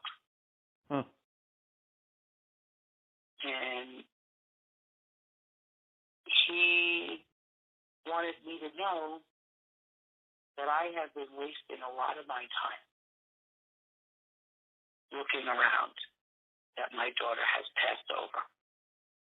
Is that right? How would this person know that? I don't know. So you got to speak to this person, and this person led you to believe that Chelsea was no longer alive? I think that they would like me to believe that, yes, they want me to believe that my daughter is no longer alive. Okay. But I don't know if that's true or if that they just want me to stop Right, looking. sure. We can only go by what they say. That's all we can do. So this person, and have you only ever spoken to this person once? Yeah. Okay. All right. But this person does live in the area where she was dropped off from the car service. Yes. Okay. We'll just leave it at that. He does know the roommate. And he does know the young woman. Okay. That they were all together on that one night. I can tell. Okay, let's move on to this. I think we've discussed that guy enough. I realize that there is a fear factor regarding him, and that's fine. I'm not here to get anybody put in any risk, but I think that we. You know what? It's not so much a fear factor. It's that I believe. Yeah, okay, leave it as a fear factor. Okay, let's move on to this. How about the friend from the second hospital, the guy that called you and said, "Hey, Chelsea had left. The. What about him?" It was very strange. So I never met this man, and I can tell you another thing. Again, I have learned how unsafe hospitals are. I was able to visit this guy in his room. I signed the visitor's book, Mickey Mouse, and he told the doctors when they came in, "I don't know this lady." And the doctors chuckled at him and said, "Oh, but you ate the pizza she brought." Mm-hmm. He was telling them the truth. I had no business in his room. Yeah. But I was in a psychiatric unit in someone's room that I did not know. So, They just let you in. And what did he have anything helpful to say about Chelsea's disappearance? No, he didn't know. He had nothing. I was trying to figure out why did he become friends with my daughter, and why would my daughter be talking to him, and how did he know? And I just think there was somebody she befriended because she just wanted to have a friend. Okay. Did he have any theory? We don't talk theories on the program, but if somebody that knew Chelsea that was talking to her, wants to offer up something, I'm willing to listen to it. Did he ever offer up a theory as to what he thought happened to Chelsea? No. Okay. No. Have you kept in contact? I realize some of these other people you'd not be able to keep in contact with them, but what about him? Have you kept in contact with him, or what's he doing? No. Okay. All right, so you get to talk to this guy. He went right in there. They let you in without even checking your ID, and that is kind of worrisome, but maybe not so unusual. This very mysterious man, Antonio, does he exist? Anybody have any idea who he is? Or is she just making it up? No, that's a big question. Still don't know. No one can find this man. That is the biggest question out there. Who is he, and does he even really exist? Yeah. Maybe there really is one. Maybe there isn't one. No one knows. No one knows. No one can find this man, Antonio, that my daughter left with, which is the problem. Okay. And so allegedly, once again, we suspect that this guy, Antonio, if we're to believe this roommate, which I don't know why I would believe her for any reason, but just saying, she was the one that brought up this name, and she says that he was one of the people that was there when the car service dropped Chelsea off at Sunset Park. No, she doesn't say that he was one of the men that paid for the kid. Okay. She just said, I don't know. She left with him. She left with him. Okay. Have the police talked to any of these people to your knowledge? Absolutely. Okay. Any idea what has come of any of that? Did they fill you in? Anything? If you can say. No. If you can say. They don't have anything to make anything stick. No. Okay. The roommate is a known person who depends on drugs, aka known as a drug addict. Yeah. Whose words cannot be held to anything or any. She has no real power. Yeah. If they say she's an ex-drug addict, she's on drugs, you can't say what she's saying is right or wrong or different. Totally true. So she's out, and she gets to hide and jump in hospitals and drug rehab to even avoid being questioned.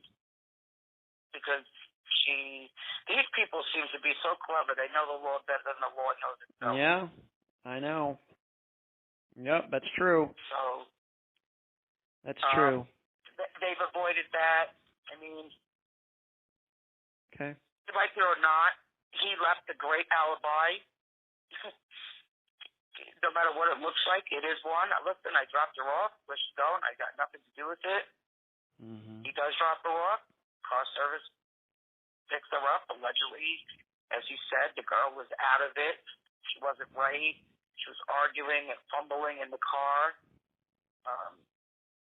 He drops her off. There are 2 guys waiting, or 3 guys waiting. And she allegedly goes with them. Guys. Oh, it's dark. Car service. I don't know. Mm-hmm. I don't think he gave any real description. Okay. And you got one of the last guys in the neighborhood that lives in the neighborhood that's on her phone record that's saying, listen, I don't know. As far as I know, that girl's gone. Yeah. When was the last use of her phone that May 7th that morning? What do you remember what time it was? Sure. 2:33 in the morning. Last pinged at 5:41 a.m. Pinged all the way back where we started, back in Sunset. Yeah. Right. Round robin. I brought it to Sunset in the morning, and it pings right back at the same hospital off that satellite. So Lutheran Hospital, the third hospital, we did not mention the other 2. The third hospital, Lutheran, is near Sunset Park.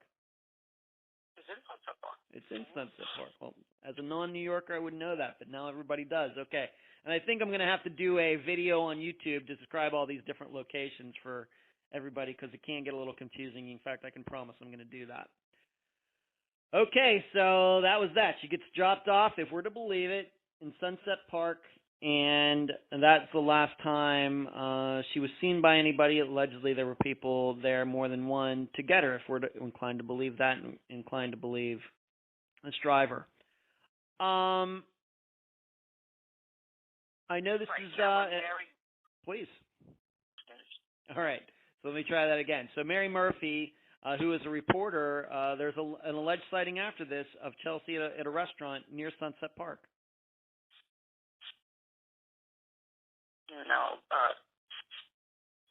Mary Murphy did a follow-up, and she brought the cameras to the restaurant of where Chelsea was last allegedly seen. Okay, and this would have been after she got dropped off by the car service? Correct. Okay. Which corresponds to the block that she was dropped off at. Okay, all right. And that's where the roommate and the man that lives in that neighborhood, they both together are saying that my daughter left that restaurant with a man named Antonio. Okay. Is this restaurant open at 2:30 in the morning? It was, but it's closed now. It's closed now, but it was one that was open back then at that time. Oh yeah, it was a restaurant that turned into like a club. They had a DJ. They had doormen outside. Okay. Like security. Okay. I think that I know. I asked this question to everybody that's on the program, especially if they are a family member. What's this been like for you, Rose? It's been a living, torturous. You know what it's like? The only way I could describe it that maybe the listeners and other people could understand, it's a quick glimpse and a feeling of experience dealing now in 2020 with the COVID virus. Yeah. Where your life turns around in 1 minute or 1 day or a blink of an eye. You're going around life doing one thing, and boom, everything changes. You can't go out. You don't know if the person you love is going to make it through the night, through the day. Will you ever see them again? What's going to happen? Quarantined in my head for way too long. Fear of the unknown. That's what all of us, but the families of the missing live with. Yeah. That's what it feels. The world can maybe understand feeling isolated. I'm very isolated. I mean, like you said, okay, Mary Lyle, I had to go from New York up to Albany to talk to somebody that was missing a second. Yeah. So what it's like is like even with having a loved one missing is a glimpse of the people with the corona could understand. Like I said, your life just changes. You're going about life, and boom, Yeah. everything just stops in a way. And the world's just going around you. You don't work. There's no such thing as work. I didn't work for 2 years. I do healing. I do massage. I mean, and I do it. I mean, I'm a very good massage therapist. Even when the towers came down, I mean, I winded up on the United States Navy comfort ship for 3 weeks. I'm photographed with Senator John McCain on the ship. I mean, I'm really good at what I do. Mm-hmm. I couldn't give. I had nothing to give for over 2 years. Walking around, delirious, money. I didn't work. Paid private eyes and thousands I paid on money on flyers, but I didn't even know that the police department would have made me flyers. We must have spent close to $10,000 on flyers. Wow. And running around,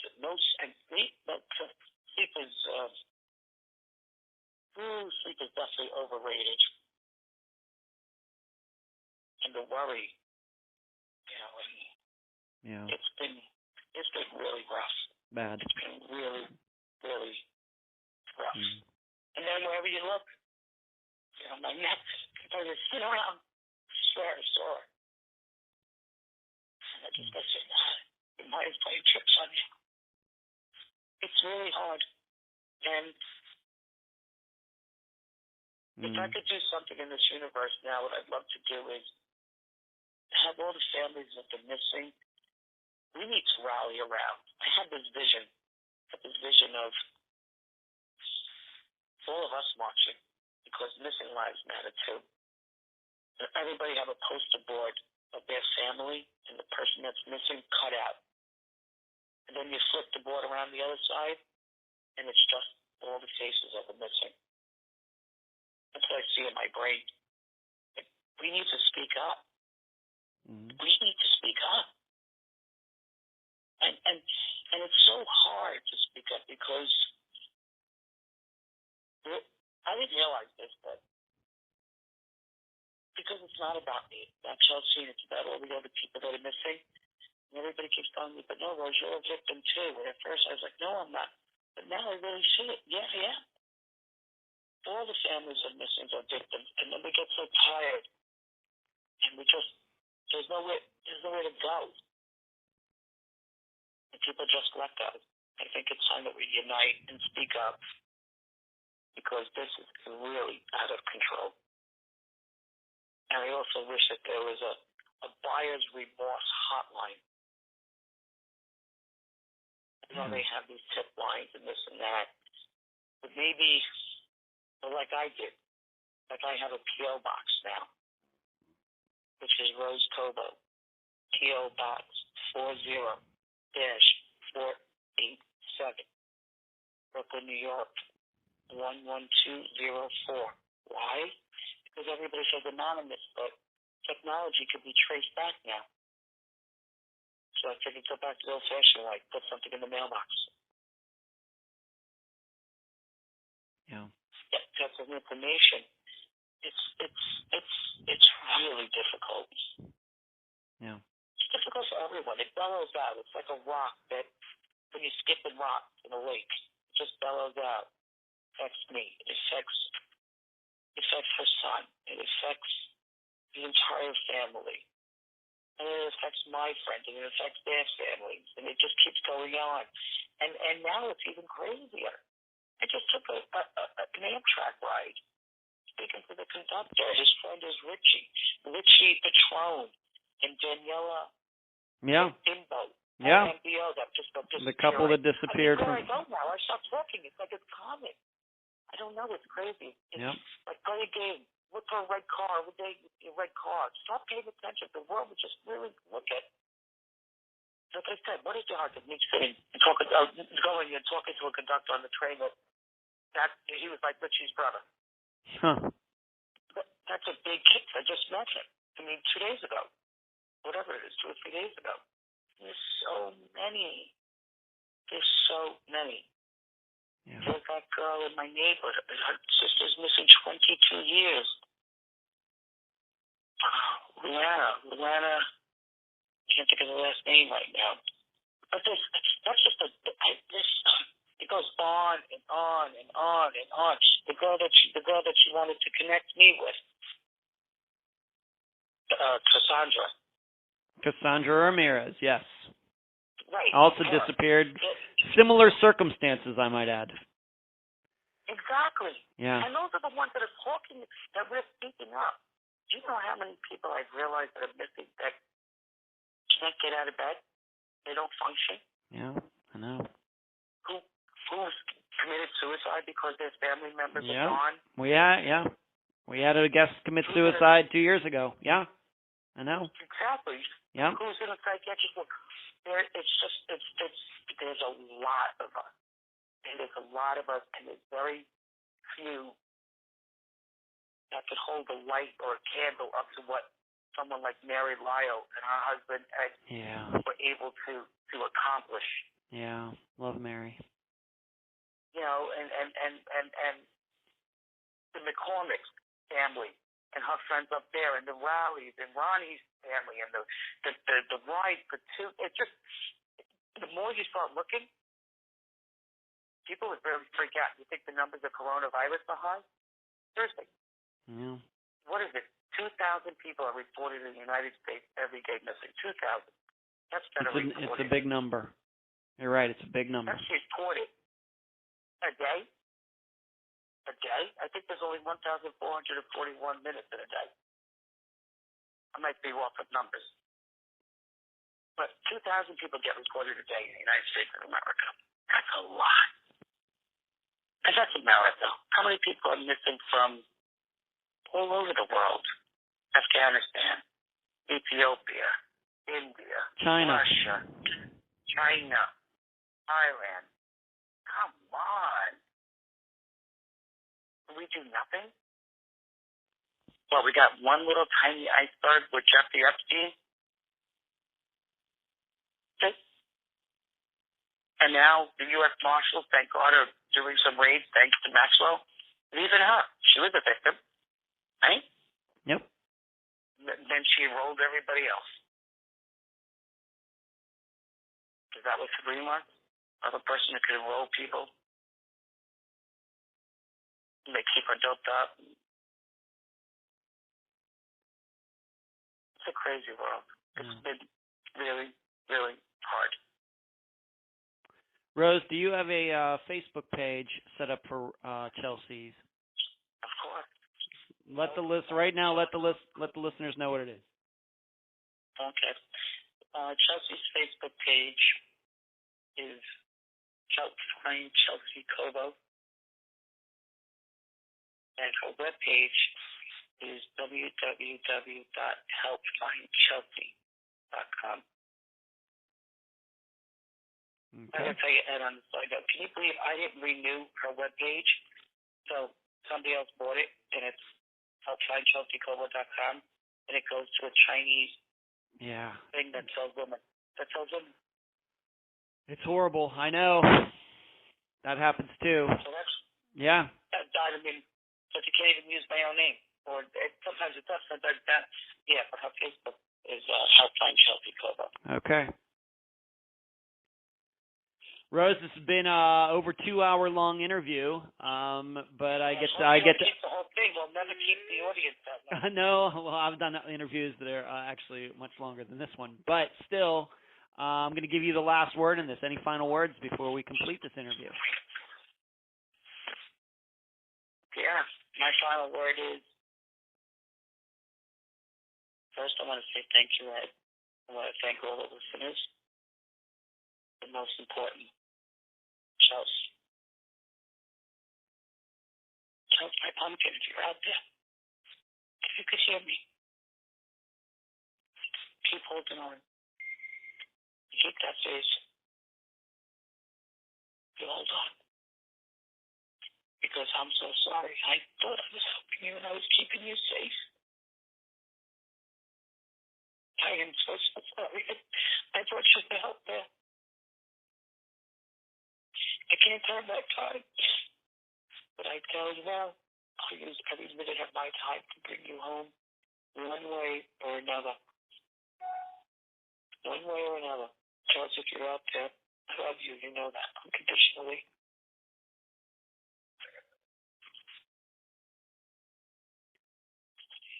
Rose, I appreciate you being on this episode of Unfound. Thank you. And that was my interview with Rose Cobo, mother of Chelsea Cobo. I thank her for joining me and all of you on the program. As I stated during the interview, this is a disappearance that certainly needs locations explained, especially if you've never been to New York City. So please check out the video I made that I have posted on the Unfound Podcast Channel on YouTube, where I point out the hospitals, the spot where the visitor allegedly dropped Chelsea off, and Sunset Park. Hopefully this will help all of you out. During the interview, Rose mentioned Cassandra Ramirez, another young woman who disappeared from the New York City area under similar circumstances, but in 2018. Unfound covered her disappearance in early 2020. I am currently trying to introduce Cassandra's mother to Rose. Hopefully, they might be able to work together to get justice for both of their daughters. However, the disappearance that comes to mind when I think about Chelsea's is Jessie Foster's. Why? Like I'm sure many of you, I suspect that Chelsea's disappearance could be connected to sex trafficking. All the signs are there. The only difference is we know Jessie ended up being forced into prostitution. Whereas with Chelsea, it's just a suspicion. But you should know, after Chelsea's disappearance, there were several alleged sightings of her in the New York City area. All of them having to do with prostitution. She was on this street, she was seen on that street, yet none of these were ever confirmed. What do I think? I dismiss all of them, even though I am open to the idea that Chelsea was forced into prostitution somewhere. However, I doubt somebody would force her onto the streets of the same city where everyone is looking for her. Then, where could Chelsea be if she is still alive and that's what happened? Unfortunately, she could be anywhere. The tough part is, at least to my knowledge, no other missing women have ever been connected to the roommate, the visitor, or the mystery man. So if they, in fact, did send Chelsea somewhere, was this their first step into sex trafficking? Maybe. And if so, why haven't they been connected to any other missing women since? Was Chelsea the only time that they did such a thing? Whereas in Jessie Foster's case, her family and investigators discovered very early on that her pimp, Peter Todd, had had many women as prostitutes before Jessie. Yet, Jessie was the one who disappeared, and the others didn't. Why? Well, there are a variety of theories regarding that. But my main point is this. If these New York City people seemingly never sex trafficked a woman before, and at least according to our facts, haven't done so since, then what made Chelsea the one and only? I don't have an answer to that question. And we may never know until her disappearance is solved. Or maybe this wasn't sex trafficking at all. Whatever did happen to Chelsea, I hope someday we can call these people not the labels we gave them for this episode, but instead, we will call them defendants number 1, number 2, and number 3. I'll leave the theorizing up to you. And that's the program. If you found it informative, please go to the app that you use to listen to Unfound and give this podcast a nice review. I thank you for listening. I'm Ed Densel, and you've been listening to Unfound.